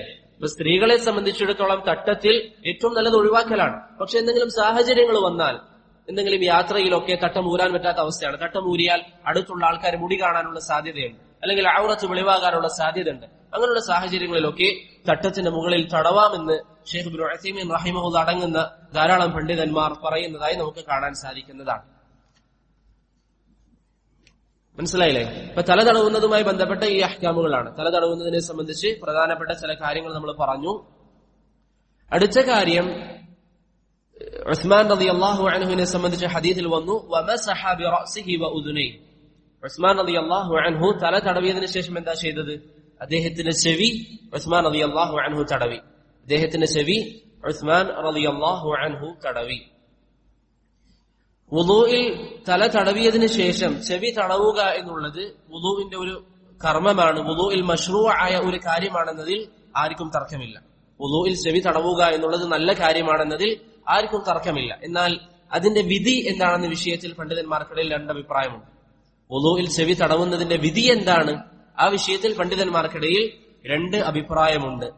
ഹനഫി മദ്ഹബും അതുപോലെ തന്നെ മാലിക്കി മദ്ഹബും ഷാഫിഈ മദ്ഹബും ഒക്കെ പറയുന്നത് എന്താണ്? സുന്നത്താണ്. ഹംബലി മദ്ഹബ് ഒഴികെ ബാക്കിയുള്ള 3 മദ്ഹബിന്റെ വീക്ഷണത്തിൽ ചെവി തടവുക എന്നുള്ളത് എന്താണ്? സുന്നത്താണ്.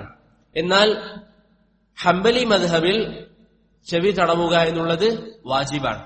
ഹംബലി മദ്ഹബിൽ ചെവി തടവുക എന്നുള്ളത് വാജിബാണ്. അതാണ് സമീപകാലം ജീവിച്ച Sheikh Albani, Sheikh Ibn Baz, Sheikh Ibn Uthaymeen തുടങ്ങിയ പണ്ഡിതന്മാരുടെ വീക്ഷണം. ചെവി തടവുക എന്നുള്ളത് വാജിബായ കാര്യമാണ്. അതാണ് ഈ പണ്ഡിതന്മാരുടെ വീക്ഷണം.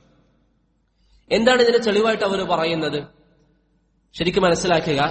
അബ്ദുല്ലാഹ് ഇബ്നു സൈദ് റളിയല്ലാഹു അൻഹുവിന്റെ ഹദീസാണ്. അദ്ദേഹം പറഞ്ഞു, നബി സല്ലല്ലാഹു അലൈഹി വസല്ലം പറഞ്ഞു, അൽ ഉദുനാനി മിനർ റഅസ്, രണ്ട് ചെവിയും തലയുടെ ഭാഗത്തിൽ പെട്ടതാണെന്ന് നബി സല്ലല്ലാഹു അലൈഹി വസല്ലം പറഞ്ഞതായി ഒരു ഹദീസ് ഇമാം ഇബ്നു മാജ റഹിമഹുല്ലാഹ് ഉദ്ധരിക്കുന്നുണ്ട്.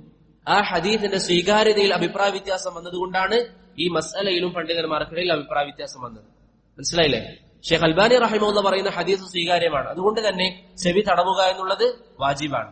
എന്നാൽ ഭൂരിപക്ഷം ഉലമാക്കളും പറയുന്നു ഹദീസ് ദുർബലമാണ്, അതുകൊണ്ട് ചെവി തടവുക എന്നുള്ളത് സുന്നത്തായ കാര്യമാണ്. എന്നിരുന്നാലും നബി സല്ലല്ലാഹു അലൈഹി വസല്ലം വുളൂ ചെയ്യുമ്പോൾ ഒരിക്കൽ പോലും ചെവി ഒഴിവാക്കിയിട്ടില്ല. അതുകൊണ്ട് നമ്മുടെ വുളൂയിൽ എന്തായാലും ചെവി തടവാൻ വേണ്ടി നമ്മൾ പരിശ്രമിക്കുക. എങ്ങനെയാണ് ചെവി തടവേണ്ടത്? ചെവി തടവുന്ന രൂപം എന്താണ്? എല്ലാവർക്കും അറിയാം. ഇബ്നു അബ്ബാസ് റളിയല്ലാഹു അൻഹു പറയുന്നു, നബി സല്ലല്ലാഹു അലൈഹി വസല്ലം ചെവി തടവുമ്പോൾ അദ്ദേഹത്തിന്റെ രണ്ട് ചൂണ്ടുവിരൽ ചെവിയുടെ അകത്ത് വെക്കുകയും 2 തള്ളവിരൽ ചെവിയുടെ പുറത്ത് വെക്കുകയും അങ്ങനെ തടവുകയും ചെയ്തു. നമ്മളൊക്കെ പൊതുവെ ചെയ്യാറുള്ളത് പോലെ. ഇത് പറയുന്നതിന്റെ ഉദ്ദേശം എന്താണ്? നമ്മൾ ഇനി മുതൽ വുളൂ ചെയ്യുമ്പോൾ അതിൽ പ്രത്യേകം ശ്രദ്ധ ചെലുത്തിയാൽ നമുക്ക് പ്രതിഫലം ലഭിക്കും. എല്ലാവരും വുളൂവിൽ ചെവി തടവുമ്പോൾ ഇങ്ങനെ തടവി ഒഴിവാക്കും. പക്ഷെ നമ്മൾ നബി സല്ലല്ലാഹു അലൈഹി വസല്ലം ഇങ്ങനെ ചെയ്തു, അതുകൊണ്ട് ഞാൻ ഇങ്ങനെ ചെയ്യുന്നു എന്നൊരാൾ നിയ്യത്ത് വെക്കുകയാണെങ്കിൽ അയാൾക്ക് അതിന് പ്രതിഫലം അധികമായി ലഭിക്കുന്നതാണ്. അതുകൊണ്ട് തന്നെ ആ ഒരു നിയ്യത്ത് നമ്മുടെ മനസ്സിൽ ഉണ്ടാവാൻ വേണ്ടിയിട്ടാണ് ഈ ഒരു ഹദീസ് സൂചിപ്പിച്ചത്. അതുപോലെ തന്നെ സഹോദരങ്ങളെ ബറക്കല്ലാഹു ഫീക്കും, ചെവി തടവാൻ പുതിയ വെള്ളം എടുക്കേണ്ട ആവശ്യമുണ്ടോ? നമ്മൾ തല തടവിയതിനു ശേഷം ചെവി തടവാൻ പുതിയ വെള്ളം എടുക്കേണ്ട ആവശ്യമുണ്ടോ? പുതിയ വെള്ളം എടുക്കേണ്ടതില്ല. മറിച്ച് തല തടവിയതിന്റെ ബാക്കി നനവ് കൊണ്ട് തന്നെ എന്ത് ചെയ്യുക? ചെവി തടവുക. നമ്മുടെ നാട്ടിൽ ചില ആൾക്കാർ, പ്രത്യേകിച്ച് ശാഫിഈ മദ്ഹബിന്റെ ചില ആൾക്കാർ എന്ത് ചെയ്യാറുണ്ട്? തല തടവിയതിനു ശേഷം ചെവിക്കായിട്ട് പുതിയ വെള്ളം എടുക്കും. അതിന്റെ ആവശ്യമില്ല. മറിച്ച് ഏറ്റവും ശരിയായ അഭിപ്രായം എന്താണ്? തലയുടെ ബാക്കി നനവ് കൊണ്ട് തന്നെ ചെവി തടവുക. ഇമാം മുനാവി റഹിമഹുള്ള പറഞ്ഞു, അൽ ഉദുനാനി മിനർ റഅസ്, 2 ചെവിയും തലയുടെ ഭാഗത്തിൽപ്പെട്ടതാണ്. ഫലാ ഹാജത ഇലാ അഖ്ദി മാഇൻ ജദീദിൻ മുൻഫരിദിൻ ലഹുമാ ഗൈരി മാഇർ റഅസി ഫിൽ വുളൂ, അതിന് പ്രത്യേകിച്ച് വെള്ളം എടുക്കേണ്ട ആവശ്യമില്ല എന്ന് ഇമാം മുനാവി റഹിമഹുള്ള അദ്ദേഹത്തിന്റെ ഫൈദുൽ ഖദീറിൽ പറയുന്നു. അതുപോലെ തന്നെ ഇബ്നുൽ ഖയ്യിം റഹിമഹുള്ള പറഞ്ഞു, നബി സല്ലല്ലാഹു അലൈഹി വസല്ലം ഒരു തവണ പോലും അദ്ദേഹത്തിന്റെ ചെവി തടവാൻ വേണ്ടി പ്രത്യേകം വെള്ളം എടുത്തതായിട്ട് എവിടെയും സ്ഥിരപ്പെട്ടിട്ടില്ല. ചെവി തടവാൻ പുതിയ ഒരു വെള്ളം നബി സല്ലല്ലാഹു അലൈഹി വസല്ലം എടുത്തതായി എവിടെയും സ്ഥിരപ്പെട്ടിട്ടില്ല. ഇതിന്റെ കൂടെ നമ്മൾ മനസ്സിലാക്കേണ്ട ഒരു കാര്യം സഹോദരങ്ങളെ ബറക്കല്ലാഹു ഫീക്കും, ഇമാം ഹാക്കിം റഹിമഹുള്ള ഉദ്ധരിക്കുന്ന ഒരു ഹദീസുണ്ട്. അതിലെന്താണ്? ഫഅഖദ ലിഉദുനൈഹി മാഅൻ ഖിലാഫൽ മാഇ അല്ലദി അഖദ ലിറഅസി, പ്രവാചകൻ തല തടവാൻ ഉപയോഗിച്ച വെള്ളത്തിന് പുറമെ ചെവിക്ക് വേണ്ടി പുതിയ വെള്ളം എടുത്തു എന്ന് ഇമാം ഹാക്കിം ഉദ്ധരിക്കുന്ന ഹദീസിൽ വന്നിട്ടുണ്ട്. നബി സല്ലല്ലാഹു അലൈഹി വസല്ലം ചെവി തടവാൻ തല തടവിയ വെള്ളത്തിന് പുറമെ വെള്ളം എടുത്തു എന്ന് ഇമാം ഹാക്കിം ഉദ്ധരിക്കുന്ന ഹദീസിൽ വന്നിട്ടുണ്ട്. എന്താണ് അതിന് മറുപടി? ഹാഫിദ് ഇബ്നു ഹജർ പറഞ്ഞു, ആ ഹദീസ് ഷാദാണ്. എന്താണ് ഷാദ് എന്ന് പറഞ്ഞാൽ? സഹീഹായി വന്നിരിക്കുന്ന ഹദീസുകളോട് എതിരായി വന്നിരിക്കുന്ന ഹദീസാണ്. ഷാദ് എന്ന് പറയുന്ന ഹദീസും സഹീഹാണ്. പക്ഷേ 2 സഹീഹായ ഹദീസ്, ഒന്ന് കൂടുതൽ സഹീഹും മറ്റൊന്ന് അതിന്റെ ബലത്തിൽ കുറച്ച് കുറവും, അങ്ങനെയാകുമ്പോൾ ഉലമാക്കൾ ബലം കുറഞ്ഞ ഹദീസിന് എന്ത് പറയും? ഷാദ് എന്ന് പറയും. ഷാദ് ആയി കഴിഞ്ഞാൽ ഹദീസ് ലഈഫിന്റെ ഗണത്തിലാണ് പണ്ഡിതന്മാർ ഉൾപ്പെടുത്തുക. അതല്ലാതെ അടിസ്ഥാനപരമായി ഷാദായ ഹദീസുകൾ എന്താണ്? സഹീഹാണ്. 2 സഹീഹായ ഹദീസുകൾ വന്നു, 2ഉം തമ്മിൽ വൈരുദ്ധ്യം തോന്നിക്കുന്നു, അതിൽ പരസ്പരം ജമഅ ചെയ്യാൻ സാധ്യമല്ല, ഒരുമിച്ച് കൂട്ടാൻ സാധ്യമല്ല. ഈ സാഹചര്യത്തിൽ കൂടുതൽ ബലമുള്ള ഹദീസ് ഉലമാക്കൾ എടുക്കുകയും മറ്റേ ഹദീസ് ഷാദ് ആണെന്ന് വിധിവെക്കുകയും ചെയ്യും. അപ്പോൾ അതെന്താകും? ലഈഫിന്റെ ഒരു ഇനത്തിൽപ്പെടും. മനസ്സിലായില്ലേ? നബി സല്ലല്ലാഹു അലൈഹി വസല്ലം ചെവിക്ക് വേണ്ടി പുതിയ വെള്ളം എടുത്തു എന്ന് പറയുന്ന ഹദീസ് ഒരിക്കലും സ്ഥിരപ്പെടാത്ത കാര്യമാണ്. മനസ്സിലായോ? ഇതാണ് ചെവി തടവുന്നതുമായി ബന്ധപ്പെട്ട മസ്അല. അതിനുശേഷം വുളൂഇന്റെ അവസാനം ഉസ്മാൻ ബിൻ അഫ്ഫാൻ റളിയല്ലാഹു അൻഹുവിനെ സംബന്ധിച്ച് പറഞ്ഞു, ثم غسل كل رجل ثلاثا, അതിനുശേഷം ഉസ്മാൻ റളിയല്ലാഹു അൻഹു എന്ത് ചെയ്തു? അവിടുത്തെ 2 കാലും 3 തവണ കഴുകി. അവിടുത്തെ 2 കാലും 3 തവണ ഉസ്മാൻ ബിൻ അഫ്ഫാൻ റളിയല്ലാഹു അൻഹു കഴുകി. ഈ ഒരു വിഷയവും നമ്മൾ നേരത്തെ പറഞ്ഞതുപോലെ വുളൂഇന്റെ അവയവങ്ങളിൽ കാല് കഴുകുക എന്നുള്ളത് നിർബന്ധമായ കാര്യമാണ്. എന്താണ് അതിന്റെ തെളിവ്? സൂറത്തുൽ മാഇദയിലെ 6ാമത്തെ വചനം, വംസഹു ബിറൂസികും വഅർജുലകും ഇലൽ കഅബൈൻ, നിങ്ങൾ കാല് നെരിയാണിയോട് കൂടി കഴുകുക എന്നാല് പറഞ്ഞു? അല്ലാഹു സുബ്ഹാനഹു വ തആല പറഞ്ഞു. നെരിയാണി വരെയല്ല, നെരിയാണിയോട് കൂടിയാണ് നമ്മൾ കാല് കഴുകേണ്ടത്. നമ്മൾ കൈമുട്ട് പറഞ്ഞതുപോലെ. അതാ ഇബ്നു അബി റബാഹ് റഹിമഹുല്ലാഹ് ചോദിക്കപ്പെട്ടു, അതറൽ കഅബൈൻ ഫീമാ യുഗ്സലു മിനൽ ഖദമൈൻ, കാല് കഴുകുമ്പോൾ നെരിയാണി കഴുകേണ്ടതുണ്ടോ എന്ന് അതാഇനോട് ചോദിക്കപ്പെട്ടപ്പോൾ അദ്ദേഹം പറഞ്ഞു, നഅം ലാ ശക്ക ഫീ, അതിൽ യാതൊരു സംശയവുമില്ല. അപ്പൊ കാല് കഴുകുമ്പോൾ നെരിയാണിയോട് കൂടെ കഴുകണം. അപ്പൊ നെരിയാണി ഒഴിവാക്കിക്കൊണ്ടൊരു വ്യക്തി കാല് കഴുകിയാലോ വുളൂ ബാത്തിലാണ്. നെരിയാണി എല്ലാവർക്കും അറിയില്ലേ? നെരിയാണി ഒഴിവാക്കിക്കൊണ്ട് ആരെങ്കിലും കാല് കഴുകുകയാണെങ്കിൽ അവന്റെ വുളൂ ബാത്തിലാണ്. അതുപോലെ തന്നെ സഹോദരങ്ങളെ ബാറക്കല്ലാഹു ഫീക്കും, ഇന്ന് പലരും ഒഴിവാക്കിയിരിക്കുന്ന ഒരു സുന്നത്താണ് കാല് കഴുകുമ്പോൾ അതിനിടയിൽ വിരൽ ഉപയോഗിച്ചുകൊണ്ട് കാല് കഴുകുക എന്നുള്ളത് നബി സല്ലല്ലാഹു അലൈഹി വസല്ലം പ്രോത്സാഹിപ്പിച്ചതാണ്. ഏത് വിരലാണ് ഉപയോഗിക്കേണ്ടത്? ചെറുവിരലാണ് അതിൽ ഉപയോഗിക്കേണ്ടത്. മുസ്തൗരിദ് ഇബ്നു ഷദ്ദാദ് റളിയല്ലാഹു അൻഹു പറയുന്നു, റഅയ്തു നബിയ സല്ലല്ലാഹു അലൈഹി വസല്ലം ഇദാ തവല്ലഅ ദലക അസാബിഅ റിജ്ലിഹി ബിഖിൻസരിഹി. നബി സല്ലല്ലാഹു അലൈഹി വസല്ലം കാല് കഴുകുമ്പോൾ അദ്ദേഹത്തിന്റെ ചെറുവിരൽ ഉപയോഗിച്ചുകൊണ്ട് വിരലുകൾക്കിടയിൽ ഇട്ടുകൊണ്ട് കഴുകാറുണ്ട് എന്ന് മുസ്തൗരിദ് ഇബ്നു ഷദ്ദാദ് റളിയല്ലാഹു അൻഹു പറയുന്നതായി ഇമാം അബൂദാവൂദും ഇമാം തിർമിദിയും ഉദ്ധരിക്കുന്ന ഹദീസിൽ സ്ഥിരപ്പെട്ടിട്ടുണ്ട്. ഷെയ്ഖ് അൽബാനിയും ഇമാം ഷൗക്കാനിയും ആ ഹദീസ് സ്വീകാര്യമാണെന്ന് വിധിയും നൽകിയിട്ടുണ്ട്. അപ്പോൾ കാല് കഴുകുന്ന സമയത്ത് എല്ലാവരും ശ്രദ്ധിക്കുക, ചെറുവിരലായിരിക്കണം നമ്മുടെ ഓരോരോ വിരലുകൾക്കിടയിൽ ഇട്ട് നമ്മൾ കഴുകേണ്ടത്, ചെറുവിരൽ. അതുപോലെ തന്നെ ഉലമാക്കൾ പറയുന്നു, നമ്മുടെ കൈ കഴുകുന്ന സമയത്ത് കൈകൾ ഇടകോർക്കുന്നതിനേക്കാളും ആക്കതായ വളരെ പ്രബലമായ കാര്യമാണ് കാലുകൾക്കിടയിൽ വിരലുകൾ ഇട്ട് കഴുകുക എന്നുള്ളത്. കാരണം കാലുകൾക്കിടയിൽ കച്ചറകൾ നിൽക്കാനുള്ള സാധ്യതയുണ്ട്. അതുകൊണ്ട് കാല് കഴുകുമ്പോൾ വിരലുകൾ ഇട്ടുകൊണ്ട് കഴുകാൻ എല്ലാവരും പരിശ്രമിക്കുക. അതുപോലെ തന്നെ ഇമ്രാൻ ഇബ്നു അബി അതാ റഹിമഹുല്ലാഹ് പറയുന്നു, ഇബ്നു അബ്ബാസ് റളിയല്ലാഹു അൻഹു വുദൂഇൽ കാല് കഴുകുമ്പോൾ അദ്ദേഹത്തിന്റെ വിരലുകൾക്കിടയിൽ, കാലിന്റെ വിരലുകൾക്കിടയിൽ വിരലുകൾ കയറ്റുകയും അത് നന്നായി ശുദ്ധിയാക്കുകയും ചെയ്യുന്നതായി ഞാൻ കണ്ടിട്ടുണ്ട് എന്ന് ഇമ്രാൻ ഇബ്നു അബി അതാ റഹിമഹുല്ലാഹ് പറയുന്നതായി ഇമാം ഇബ്നു അബി ഷൈബ തന്റെ മുസന്നഫിലും ഉദ്ധരിച്ചിട്ടുണ്ട്. അപ്പൊ വുദൂഇന്റെ സുന്നത്തിൽപ്പെട്ടതാണ് കാല് കഴുകുമ്പോൾ ചെറിയ വിരൽ, നമ്മുടെ കൈയുടെ ചെറിയ വിരൽ വെച്ചുകൊണ്ട് ഓരോരോ വിരലുകൾക്കിടയിൽ പ്രവേശിപ്പിച്ച് നല്ല രീതിയിൽ അത് ശുദ്ധീകരിക്കാൻ നമ്മൾ പരിശ്രമിക്കുക.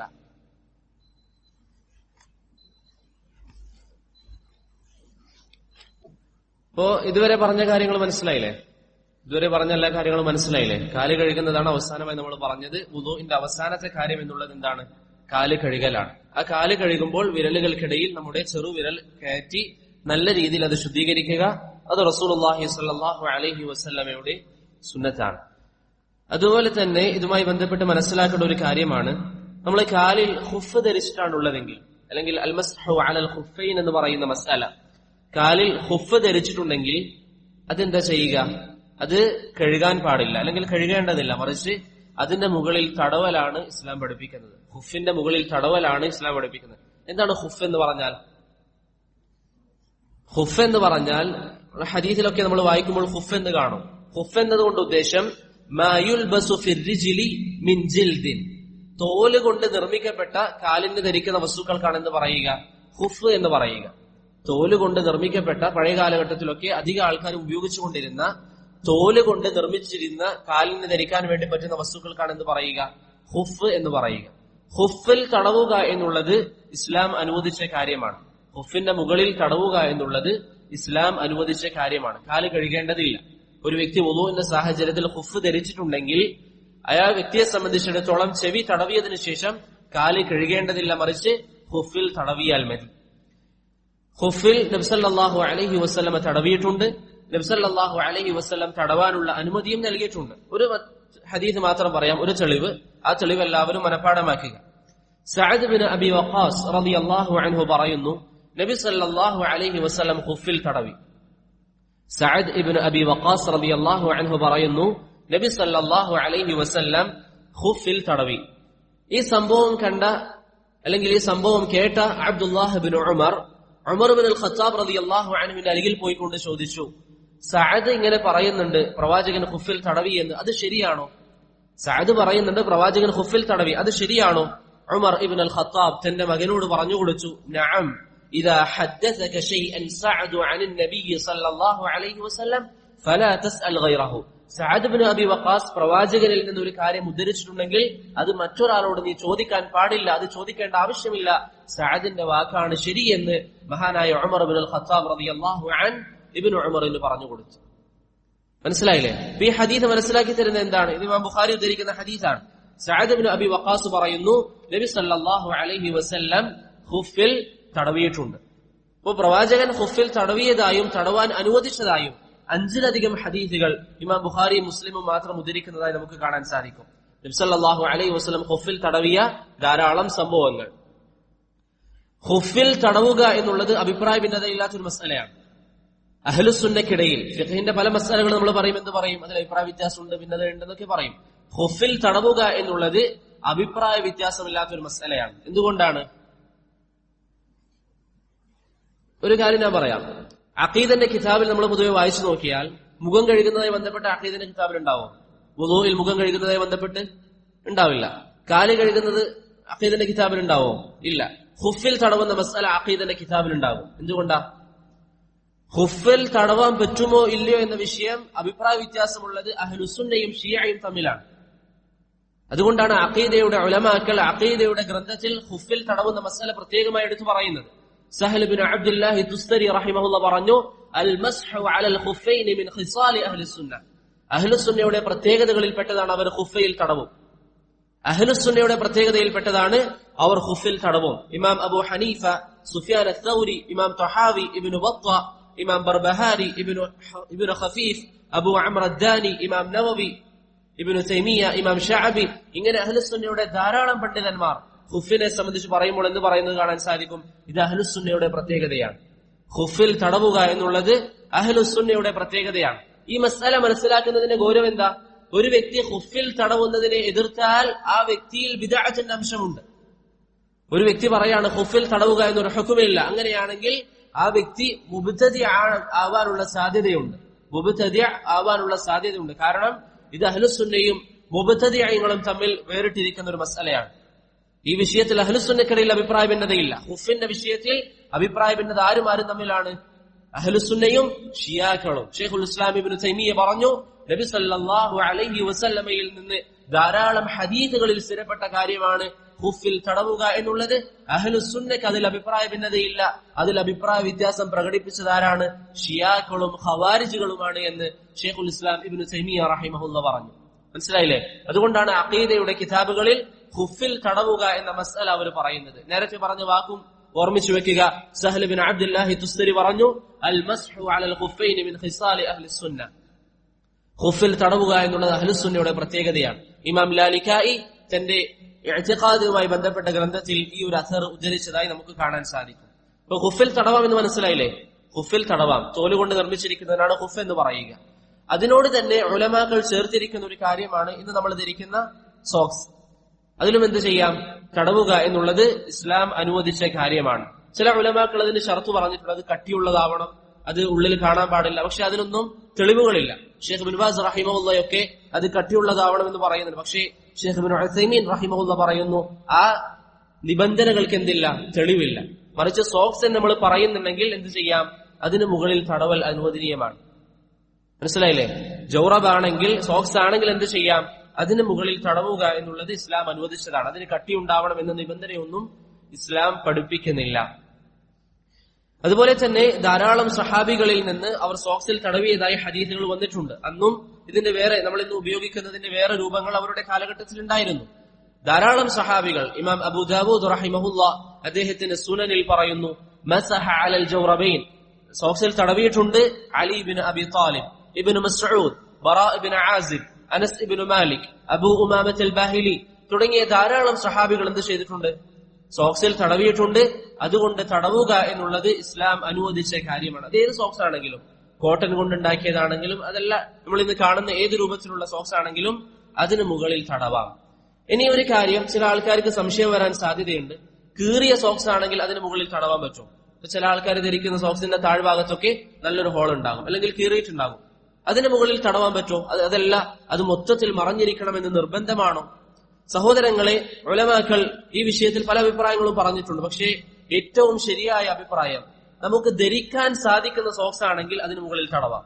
അത് എത്ര കീറുണ്ടെങ്കിലും എത്ര മുറിഞ്ഞതാണെങ്കിലും ധരിക്കാൻ സാധിക്കുന്നതാണെങ്കിൽ അതിന് മുകളിൽ തടവൽ അനുവദനീയമാണ്. സോക്സ് എന്ന് നമ്മൾ അതിന് പറയുന്നുണ്ടെങ്കിൽ അത് ധരിക്കാൻ പാകപ്പെട്ടതാണെങ്കിൽ അതിന് മുകളിൽ തടവാം. അത് എത്ര കീറിയാലും അത് പ്രശ്നമില്ല. ഇതാണ് ഇമാം ഇബ്നുൽ മുൻദിർ, ഇബ്നു തൈമിയ, മുഹമ്മദ് അമീൻ അശ്ശൻഖീതി റഹിമഹുമുല്ലാഹ് തുടങ്ങിയ പണ്ഡിതന്മാർ തർജീഹ് ചെയ്യുന്നത്. മനസ്സിലായില്ലേ? അതിൽ കീറലുണ്ടെങ്കിൽ എന്ത് ചെയ്യാം? അതിൽ തടവാം. ഇമാം ഇബ്നു ഹസ്ം റഹിമഹുല്ലാഹ് ഈ മസ്അല സംസാരിക്കുമ്പോൾ അദ്ദേഹം പറഞ്ഞു, നബി സല്ലല്ലാഹു അലൈഹി വസല്ലമയുടെ കാലഘട്ടത്തിൽ ജീവിച്ചിരുന്ന സഹാബികൾ, അൻസാരികളാവട്ടെ മുഹാജിറുകളാവട്ടെ, അതിലധികം ആൾക്കാരും സാമ്പത്തികമായിട്ട് വളരെ പിന്നോട്ടുള്ള ആൾക്കാരാണ്. പല ഹദീസുകളിലും കാണുന്നത് പോലെ അവർക്ക് വസ്ത്രം പോലും കുറവായിരുന്നു. അതുകൊണ്ട് തന്നെ അവരുടെ സോക്സും കാര്യങ്ങളും ഒക്കെ കീറിയതാണ്. എന്നിട്ടും നബി സല്ലല്ലാഹു അലൈഹി വസല്ലം അവരോട് ചെയ്യാൻ പാടില്ല എന്നൊന്നും പറഞ്ഞിട്ടില്ല. ഇമാം ഇബ്നു ഹസ്ം അദ്ദേഹത്തിന്റെ മുഹല്ലയിൽ പറയുന്നതാണ്. അതുകൊണ്ട് തന്നെ കീറിയ സോക്സ് ആണെങ്കിലും അതിന് മുകളിൽ തടവുന്നത് വിലക്കില്ലാത്ത കാര്യമാണ്. അത് ഇസ്ലാം അനുവദിച്ചിരിക്കുന്ന കാര്യമാണ്. ഇനി അടുത്തൊരു കാര്യം, ബറക്കല്ലാഹു ഫീക്കും, നമ്മൾ സോക്സ് ധരിച്ചാൽ അതിന്റെ ഏത് ഭാഗത്താണ് തടവേണ്ടത്?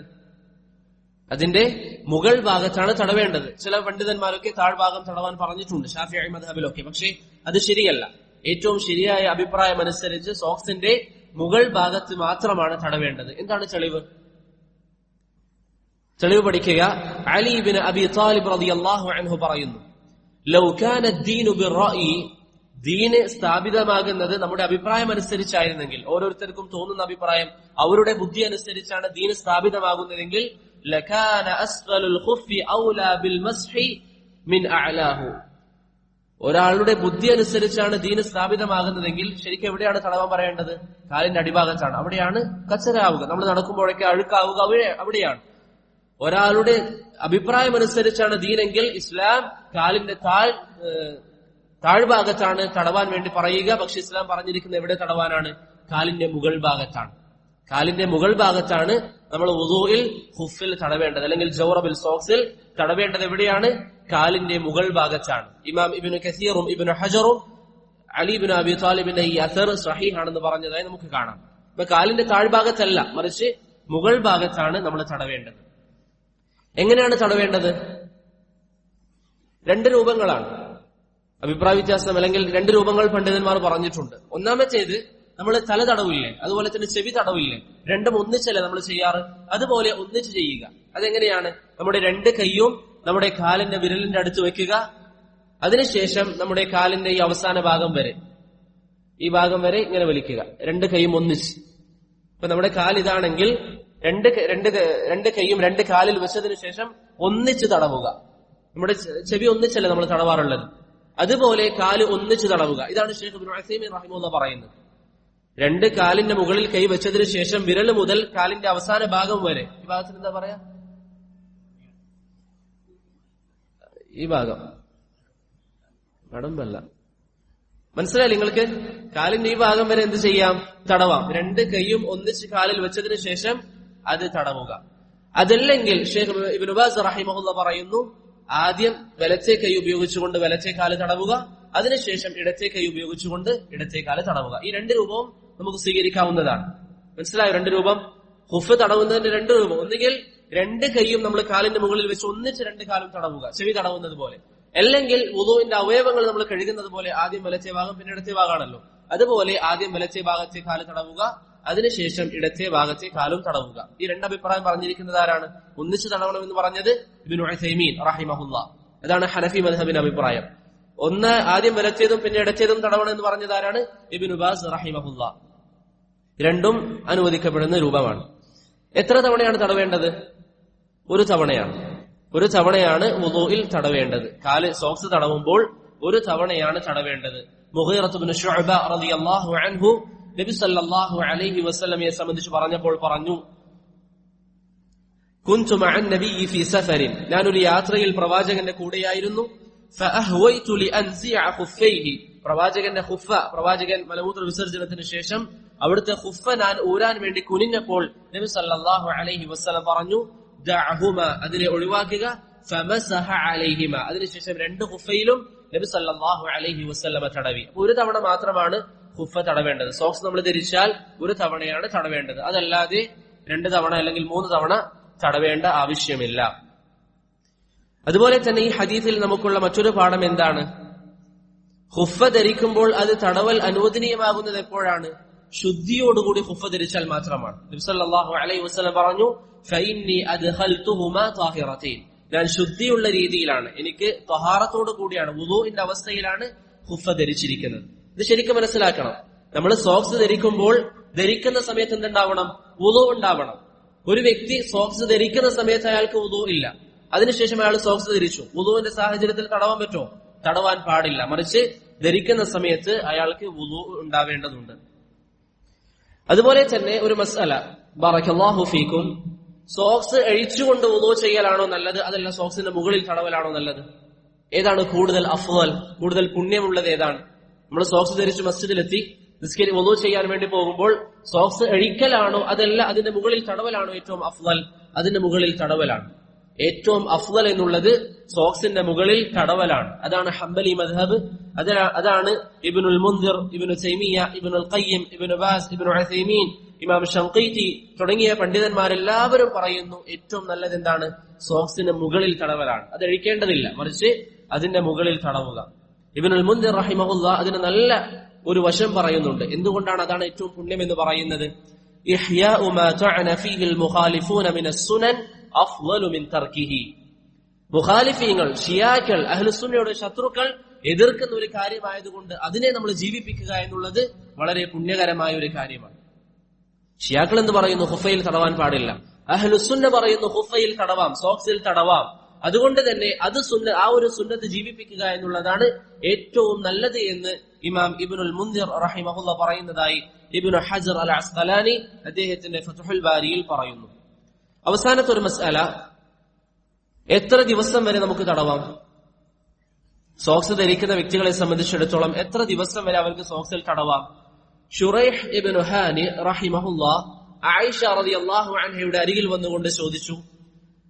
ഖുഫ തടവുന്നതിനെ സംബന്ധിച്ച് ചില വിധിവിലക്കുകൾ ശുറൈഹ് ഇബ്നു ഹാനി ആയിഷ റളിയല്ലാഹു അൻഹയുടെ അരികിൽ വന്ന് ചോദിച്ചു. ഖുഫ തടവുന്നതുമായി ബന്ധപ്പെട്ട ചില വിധിവിലക്കുകൾ ശുറൈഹ് ഇബ്നു ഹാനി ആയിഷയുടെ അരികിൽ വന്ന് ചോദിച്ചു. ആയിഷ റളിയല്ലാഹു അൻഹ പറഞ്ഞു, അലൈക ബിബ്നി അബി താലിബ്, നിങ്ങൾ എന്ത് ചെയ്യുക? ആരോട് ചോദിക്കുക? അലി ഇബ്നു അബി താലിബിനോട് ചോദിക്കുക. അദ്ദേഹമാണ് നബി സല്ലല്ലാഹു അലൈഹി വസല്ലമയുടെ കൂടെ കൂടുതലായി യാത്ര ചെയ്യാറുള്ളത്. അങ്ങനെ ശുറൈഹ് ഇബ്നു ഹാനി അലി റളിയല്ലാഹു അൻഹുവിന്റെ അരികിൽ പോയിക്കൊണ്ട് ചോദിച്ചു, ഖുഫ എത്ര ദിവസം വരെ തടവാം? അലി റളിയല്ലാഹു അൻഹു പറഞ്ഞു, ജഅല റസൂലുള്ളാഹി 3 അയ്യാമിൻ വലയാലിഹിന്ന ലിൽമുസാഫിർ. യാത്രക്കാരനാണെങ്കിൽ 3 പകലുകളും അതിന്റെ 3 രാത്രിയിലും ഖുഫ തടവാം. വയൗമൻ വലൈലതൻ ലിൽമുഖീം. യാത്രക്കാരനല്ല എങ്കിൽ എത്ര? ഒരു ദിവസവും അതിന്റെ രാത്രിയും. നമ്മുടെ ഇന്നത്തെ രീതി പറഞ്ഞാൽ യാത്രക്കാരനാണെങ്കിൽ 72 മണിക്കൂർ, യാത്രക്കാരനല്ലെങ്കിൽ 24 മണിക്കൂർ തടവാം എന്ന് അലി ഇബ്നു അബി താലിബ് റളിയല്ലാഹു അൻഹു പറഞ്ഞു. ഇവിടെ ഒരു കാര്യം നമ്മൾ മനസ്സിലാക്കേണ്ടത്, ഈ 24 മണിക്കൂർ അല്ലെങ്കിൽ 72 മണിക്കൂർ എപ്പോൾ മുതലാണ് കണക്കാക്കുക? ഇപ്പൊ ഞാനിപ്പോ ളുഹറിന് അല്ലെങ്കിൽ ഇന്ന് രാവിലെ 10 മണിക്ക് ഞാൻ ഖുഫ ധരിച്ചു. അപ്പൊ ഞാൻ യാത്രക്കാരനല്ല. അപ്പോൾ എനിക്ക് 24 മണിക്കൂർ എന്ന് പറയുമ്പോൾ നാളെ ഏത് സമയം വരെയാണ്? ഞാൻ ഇന്ന് രാവിലെ 10 മണിക്ക് ഖുഫ ധരിച്ചു. നാളെ അതിനുശേഷം ഞാൻ നിസ്കരിച്ചു ഒക്കെ ചെയ്യുന്നു. പിറ്റേ ദിവസം എനിക്ക് ഏത് സമയം വരെയാണ് അനുവദിക്കപ്പെടുക? ഇത് നമ്മൾ മനസ്സിലാക്കുക. ഈ 24 മണിക്കൂർ എന്ന് പറയുമ്പോൾ, അതുപോലെ തന്നെ 72 മണിക്കൂർ എന്ന് പറയുമ്പോൾ അത് കണക്കാക്കാൻ വേണ്ടി തുടങ്ങുക സോക്സ് ധരിച്ചതിന് ശേഷം. വുളൂഓടുകൂടി നമ്മൾ സോക്സ് ധരിച്ചു, അതിനുശേഷം നമ്മുടെ വുളൂ നഷ്ടപ്പെട്ട് വീണ്ടും നമ്മൾ വുളൂ എടുക്കുകയില്ലേ, ആ വുളൂ മുതലാണ് തുടങ്ങുക. ഒരു രൂപ ഞാൻ പറയാം. ഞാൻ രാവിലെ 10 മണിക്ക് സോക്സ് വുളൂ ചെയ്തു. ഞാൻ യാത്രക്കാരനല്ല, വുളൂ ചെയ്തു, അതിനുശേഷം ഞാൻ സോക്സ് ധരിച്ചു. ഒരു 12 മണിയാകുമ്പോഴേക്ക് എന്റെ വുളൂ നഷ്ടപ്പെട്ടു. 12 മണിയാകുമ്പോഴേക്ക് വുളൂ നഷ്ടപ്പെട്ടു. ളുഹർ നിസ്കാരം 1 മണിക്കാണെന്ന് സങ്കല്പിക്കുക. 1 മണിക്ക് നിസ്കരിക്കാൻ വേണ്ടി ഞാൻ വുളൂ ചെയ്തു. അങ്ങനെയാണെങ്കിൽ പിറ്റേ ദിവസം എത്ര മണിവരെ എനിക്ക് പറ്റും? 1 മണിവരെ എനിക്ക് പറ്റും. പിറ്റേ ദിവസം 1 മണിവരെ ഖുഫ അല്ലെങ്കിൽ സോക്സ് ധരിച്ച സമയം മുതലല്ല. അതുപോലെ തന്നെ ആദ്യമായി എപ്പോഴാണ് വുളൂ പോയത് ആ സമയം മുതലല്ല, മറിച്ച് വുളൂ പോയതിനു ശേഷം ആദ്യമായി വുളൂ ചെയ്യുന്നത് ഏത് സമയം മുതലാണോ ആ സമയം മുതലാണ് 24 മണിക്കൂർ. മനസ്സിലായോ? അതുപോലെ തന്നെയാണ് യാത്രക്കാരനും. ആദ്യം ധരിക്കുന്നതല്ല പരിഗണിക്കേണ്ടത്. അതുപോലെ തന്നെ ആദ്യം എപ്പോഴാണ് അശുദ്ധിയാകുന്നത് അതല്ല പരിഗണിക്കേണ്ടത്, മറിച്ച് വുളൂഓടുകൂടി ഖുഫ ധരിച്ചതിന് ശേഷം അശുദ്ധിയായി അതിനുശേഷം എപ്പോഴാണോ വുളൂ ചെയ്യുന്നത് അത് മുതലാണ് കണക്കാക്കുക. ഒരു വ്യക്തി ളുഹറിന് വുളൂ ചെയ്തു, അതിനുശേഷം ഖുഫ ധരിച്ചു. അസർ അയാൾ നിസ്കരിച്ചു, മഗ്രിബ് നിസ്കരിച്ചു. മഗ്രിബിന് ശേഷം അയാളുടെ വുളൂ നഷ്ടപ്പെട്ടു. ഇശാക്ക് പള്ളിയിൽ പോകുമ്പോൾ അയാൾ വുളൂ ചെയ്തു. പിറ്റേ ദിവസം ഏത് സമയം വരെ ഉണ്ട്? ഇശ വരെ ഉണ്ട്. പിറ്റേ ദിവസം ഇശ വരെ ഉണ്ട്. അതല്ലാതെ ഇന്നലെ ളുഹർ മുതൽ ധരിച്ചതുകൊണ്ട് ളുഹർ വരെയല്ല, മറിച്ച് പിറ്റേ ദിവസം ഇശ വരെ അയാൾക്ക് സമയമുണ്ട്. അപ്പൊ ആ ഒരു കായിക മനസ്സിലാക്കുക. ചെറിയൊരു അഭിപ്രായ വ്യത്യാസമുണ്ട്, പക്ഷേ ഇതാണ് ഏറ്റവും ശരിയായ അഭിപ്രായം. ഏറ്റവും ശരിയായ അഭിപ്രായം ഇതാണ്. ഇമാം നവവി, ഇബ്നു ബാസ്, ഇബ്നു ഉസൈമീൻ, ഔസാഇ, ഇബ്നുൽ മുൻദിർ റഹിമഹുല്ലാഹ് തുടങ്ങിയ പണ്ഡിതന്മാരൊക്കെ പറയുന്ന കാര്യം ഇതാണ്. മനസ്സിലായോ? വുളൂ എടുത്ത് ഖുഫ ധരിച്ചതിന് ശേഷം നമ്മുടെ വുളൂ നഷ്ടപ്പെട്ട് അടുത്ത വുളൂ എപ്പോഴാണ് ചെയ്യുന്നത് അത് മുതൽ. ഇനി ഒരു കാര്യം മനസ്സിലാക്കുക, ളുഹറിന്റെ ഒരാള് വുളു ചെയ്തു, ഖുഫ ധരിച്ചു. ഓക്കെ, അസറിന്റെ സമയത്ത് അയാളുടെ വുളു നഷ്ടപ്പെട്ടിട്ടില്ല. പക്ഷേ ഒരു ഫർദ് നിസ്കരിച്ചത് കൊണ്ട് അയാൾ എന്ത് വിചാരിച്ചു? വുളു ഒന്ന് പുതുക്കി കളയാന്ന് വിചാരിച്ചു. സുന്നത്താണല്ലോ, അയാൾ വുളു ഒന്ന് പുതുക്കി. അങ്ങനെയാണെങ്കിൽ ആ വ്യക്തിയെ സംബന്ധിച്ചിടത്തോളം എപ്പോൾ മുതലാ കൂട്ടുക? എപ്പോഴാണോ അശുദ്ധിയാകുന്നത് അതിനുശേഷം വുളു എടുക്കുന്നത് മുതലേ കൂട്ടും. വുളു അല്ല പരിഗണിക്കപ്പെടുന്നത്, മറിച്ച് അശുദ്ധിയായതിനു ശേഷം വുളു എടുക്കുന്നതാണ് പരിഗണിക്കുക. ഒന്നുകൂടി ഞാൻ വ്യക്തമാക്കാം. ളുഹറിന് ഞാൻ വുളു ചെയ്തു, ഖുഫ ധരിച്ചു. അസറിന്റെ സമയത്ത് വുളു ബാക്കിയുണ്ട്, ഞാൻ വെറുതെ ഒന്ന് വുളു ചെയ്തു. മഗ്രിബ് നിസ്കരിച്ചതിന് ശേഷം എന്റെ വുളു നഷ്ടപ്പെട്ടു. അതിനുശേഷം ഇശാക്കാണ് ഞാൻ വുളു എടുത്തതെങ്കിൽ എനിക്ക് എത്ര വരെ സമയമുണ്ട്? അടുത്ത ദിവസം ഇശാ വരെ സമയമുണ്ട്. ഈ ഖായിദ വ്യക്തമായിട്ട് മനസ്സിലാക്കുക.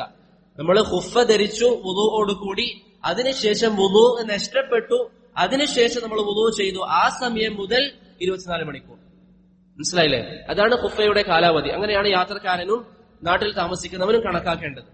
24 മണിക്കൂർ എന്നും 72 മണിക്കൂർ എന്നും മൊത്തത്തിൽ നമ്മൾ പറയുന്നതാണ്. അതല്ല എങ്കിൽ യഥാർത്ഥ ഉദ്ദേശം, ഇപ്പൊ ഇന്ന് ളുഹറിന് ഒരു വ്യക്തി ധരിച്ച ഖുഫയാണെങ്കിൽ ആ വ്യക്തി ആ വ്യക്തിയുടെ വുളു നഷ്ടപ്പെട്ട് പിന്നെ അയാൾ വുളു ചെയ്ത് ഇശാക്കാണ്. പിറ്റേ ദിവസം ഇശാ ആകുമ്പോഴേക്ക് 24 മണിക്കൂറിലധികം സമയമായി ഖുഫ ധരിച്ചിട്ട്. അത് പ്രശ്നമില്ല. മനസ്സിലായില്ലേ? വുളു നഷ്ടപ്പെട്ടതിന് ശേഷമുള്ള വുളു മുതൽ 24 മണിക്കൂർ. അതുപോലെ തന്നെ യാത്രക്കാരന്റെ 3 ദിവസം 72 മണിക്കൂർ, അങ്ങനെയാണ് കണക്കാക്കേണ്ടത്. മനസ്സിലായോ? അപ്പൊ ആ ഒരു കാര്യം ശ്രദ്ധയിലുണ്ടാവുക. അതല്ലാതെ ഇന്ന് പല ആൾക്കാരും ആ ഒരു ഫഹമിൽ തെറ്റുപറ്റിയവരാണ്. അതുകൊണ്ട് ആ ഒരു വിഷയം ശ്രദ്ധയിലുണ്ടാവുക. ഇതാണ് വുളുവുമായി ബന്ധപ്പെട്ട മൊത്തത്തിലുള്ള ചില കാര്യങ്ങൾ. ഈ പറയപ്പെട്ട തർത്തീബുകൾ, ആദ്യം മുഖം കഴുകുക, പിന്നെ കഴുകുക, ഈ തർത്തീബ് നിർബന്ധമായി പാലിക്കേണ്ടതുണ്ട്. അതുപോലെ തന്നെ വുളുവിന്റെ അവയവങ്ങൾ നമ്മൾ കഴുകുമ്പോൾ മുഖം കഴുകിയതിനു ശേഷം പെട്ടെന്ന് കൈ കഴുകണം, അതിനുശേഷം പെട്ടെന്ന് തല തടവണം. അതും വുളുവിന്റെ ഒരു നിബന്ധനയാണ്. മുവാലാത്ത് എന്ന് പറയും. ഒരു അവയവം ഉണങ്ങുന്നതിന് മുമ്പ് എന്ത് ചെയ്യുക? അടുത്ത അവയവം കഴുകുക. അതും വുളുവിന്റെ നിബന്ധനയിൽ പെട്ടതാണ്. ഇതോടുകൂടി വുളുവിന്റെ ഏകദേശം രൂപം അൽഹംദുലില്ലാഹ് നമ്മൾ കഴിയുന്നു. എന്തെങ്കിലും കാര്യം വിട്ടുപോയിട്ടുണ്ടോ എന്ന് എനിക്ക് ഓർമ്മയില്ല. ബാക്കിയുള്ള ചില കാര്യങ്ങൾ ഇൻഷാ അല്ലാഹ് വരുന്ന ദർസിൽ പറയാം. വുളുവുമായി ബന്ധപ്പെട്ട ചില ദിക്റുകൾ, അതുപോലെ തന്നെ വുളുവിന്റെ അവയവങ്ങൾ തുടക്കുന്നതിന്റെ വിധി, അതുപോലെ തന്നെ വുളു ബാത്തുലാക്കുന്ന ചില കാര്യങ്ങൾ ചില സഹോദരങ്ങൾ ആവശ്യപ്പെട്ടതിന്റെ അടിസ്ഥാനത്തിൽ എന്തെങ്കിലും ഒരു മസ്അല വുളുവുമായി ബന്ധപ്പെട്ട് നിങ്ങൾക്ക് ആവശ്യമുള്ളതുണ്ടെങ്കിൽ അത് ഇൻഷാ അല്ലാഹ് ഞാനുമായി ബന്ധപ്പെട്ട് പറയുക. അടുത്ത ആഴ്ച ആ മസ്അല നമുക്ക് പറയാം. അടുത്ത ആഴ്ചയോടുകൂടി വുളുവുമായി ബന്ധപ്പെട്ട എല്ലാ കാര്യങ്ങളും തീർത്തതിനു ശേഷം അതിന്റെ അപ്പുറത്തെ ആഴ്ച മുതൽ നിസ്കാരവുമായി ബന്ധപ്പെട്ട അഹ്കാമുകൾ പഠിക്കാം. അല്ലാഹു സുബ്ഹാനഹു വ തആല നന്നായി ദീനിന്റെ മസ്അലകൾ പഠിക്കുവാനും നല്ല രീതിയിൽ മനസ്സിലാക്കി ജനങ്ങൾക്കിടയിലേക്ക് അത് എത്തിക്കുവാനും നമുക്ക് ഏവർക്കും തൗഫീഖ് നൽകി അനുഗ്രഹിക്കുമാറാവട്ടെ. അതുപോലെ തന്നെ അടുത്ത ആഴ്ച വരുന്ന എല്ലാ സഹോദരങ്ങളും ഇതുവരെ പഠിച്ച 4 ദർസിൽ പഠിച്ച എല്ലാ കാര്യങ്ങളും നല്ല രീതിയിൽ മുറാജഅ ചെയ്യുക. അത് ഇൻഷാ അല്ലാഹ് നമുക്ക് പരസ്പരം മുറാജഅ ചെയ്ത് അങ്ങോട്ടും ഇങ്ങോട്ടും ചോദിച്ച് അങ്ങനെ അത് പഠിച്ചു മുന്നോട്ടേക്ക് പോകാം. അല്ലാഹു സുബ്ഹാനഹു വ തആല ഉപകാരപ്രദമായ അറിവ് നൽകി അനുഗ്രഹിക്കുമാറാവട്ടെ. വസല്ലല്ലാഹു അലാ മുഹമ്മദിൻ വഅലാ ആലിഹി വസഹ്ബിഹി വസല്ലം. സുബ്ഹാനല്ലാഹി വബിഹംദിഹി സുബ്ഹാനകല്ലാഹുമ്മ ബിഹംദിക് അഷ്ഹദു അൻ ലാ ഇലാഹ ഇല്ലാ അൻത അസ്തഗ്ഫിറുക വഅതൂബു ഇലൈക്. വസ്സലാമു അലൈക്കും വറഹ്മത്തുള്ളാഹി വബറകാതുഹു.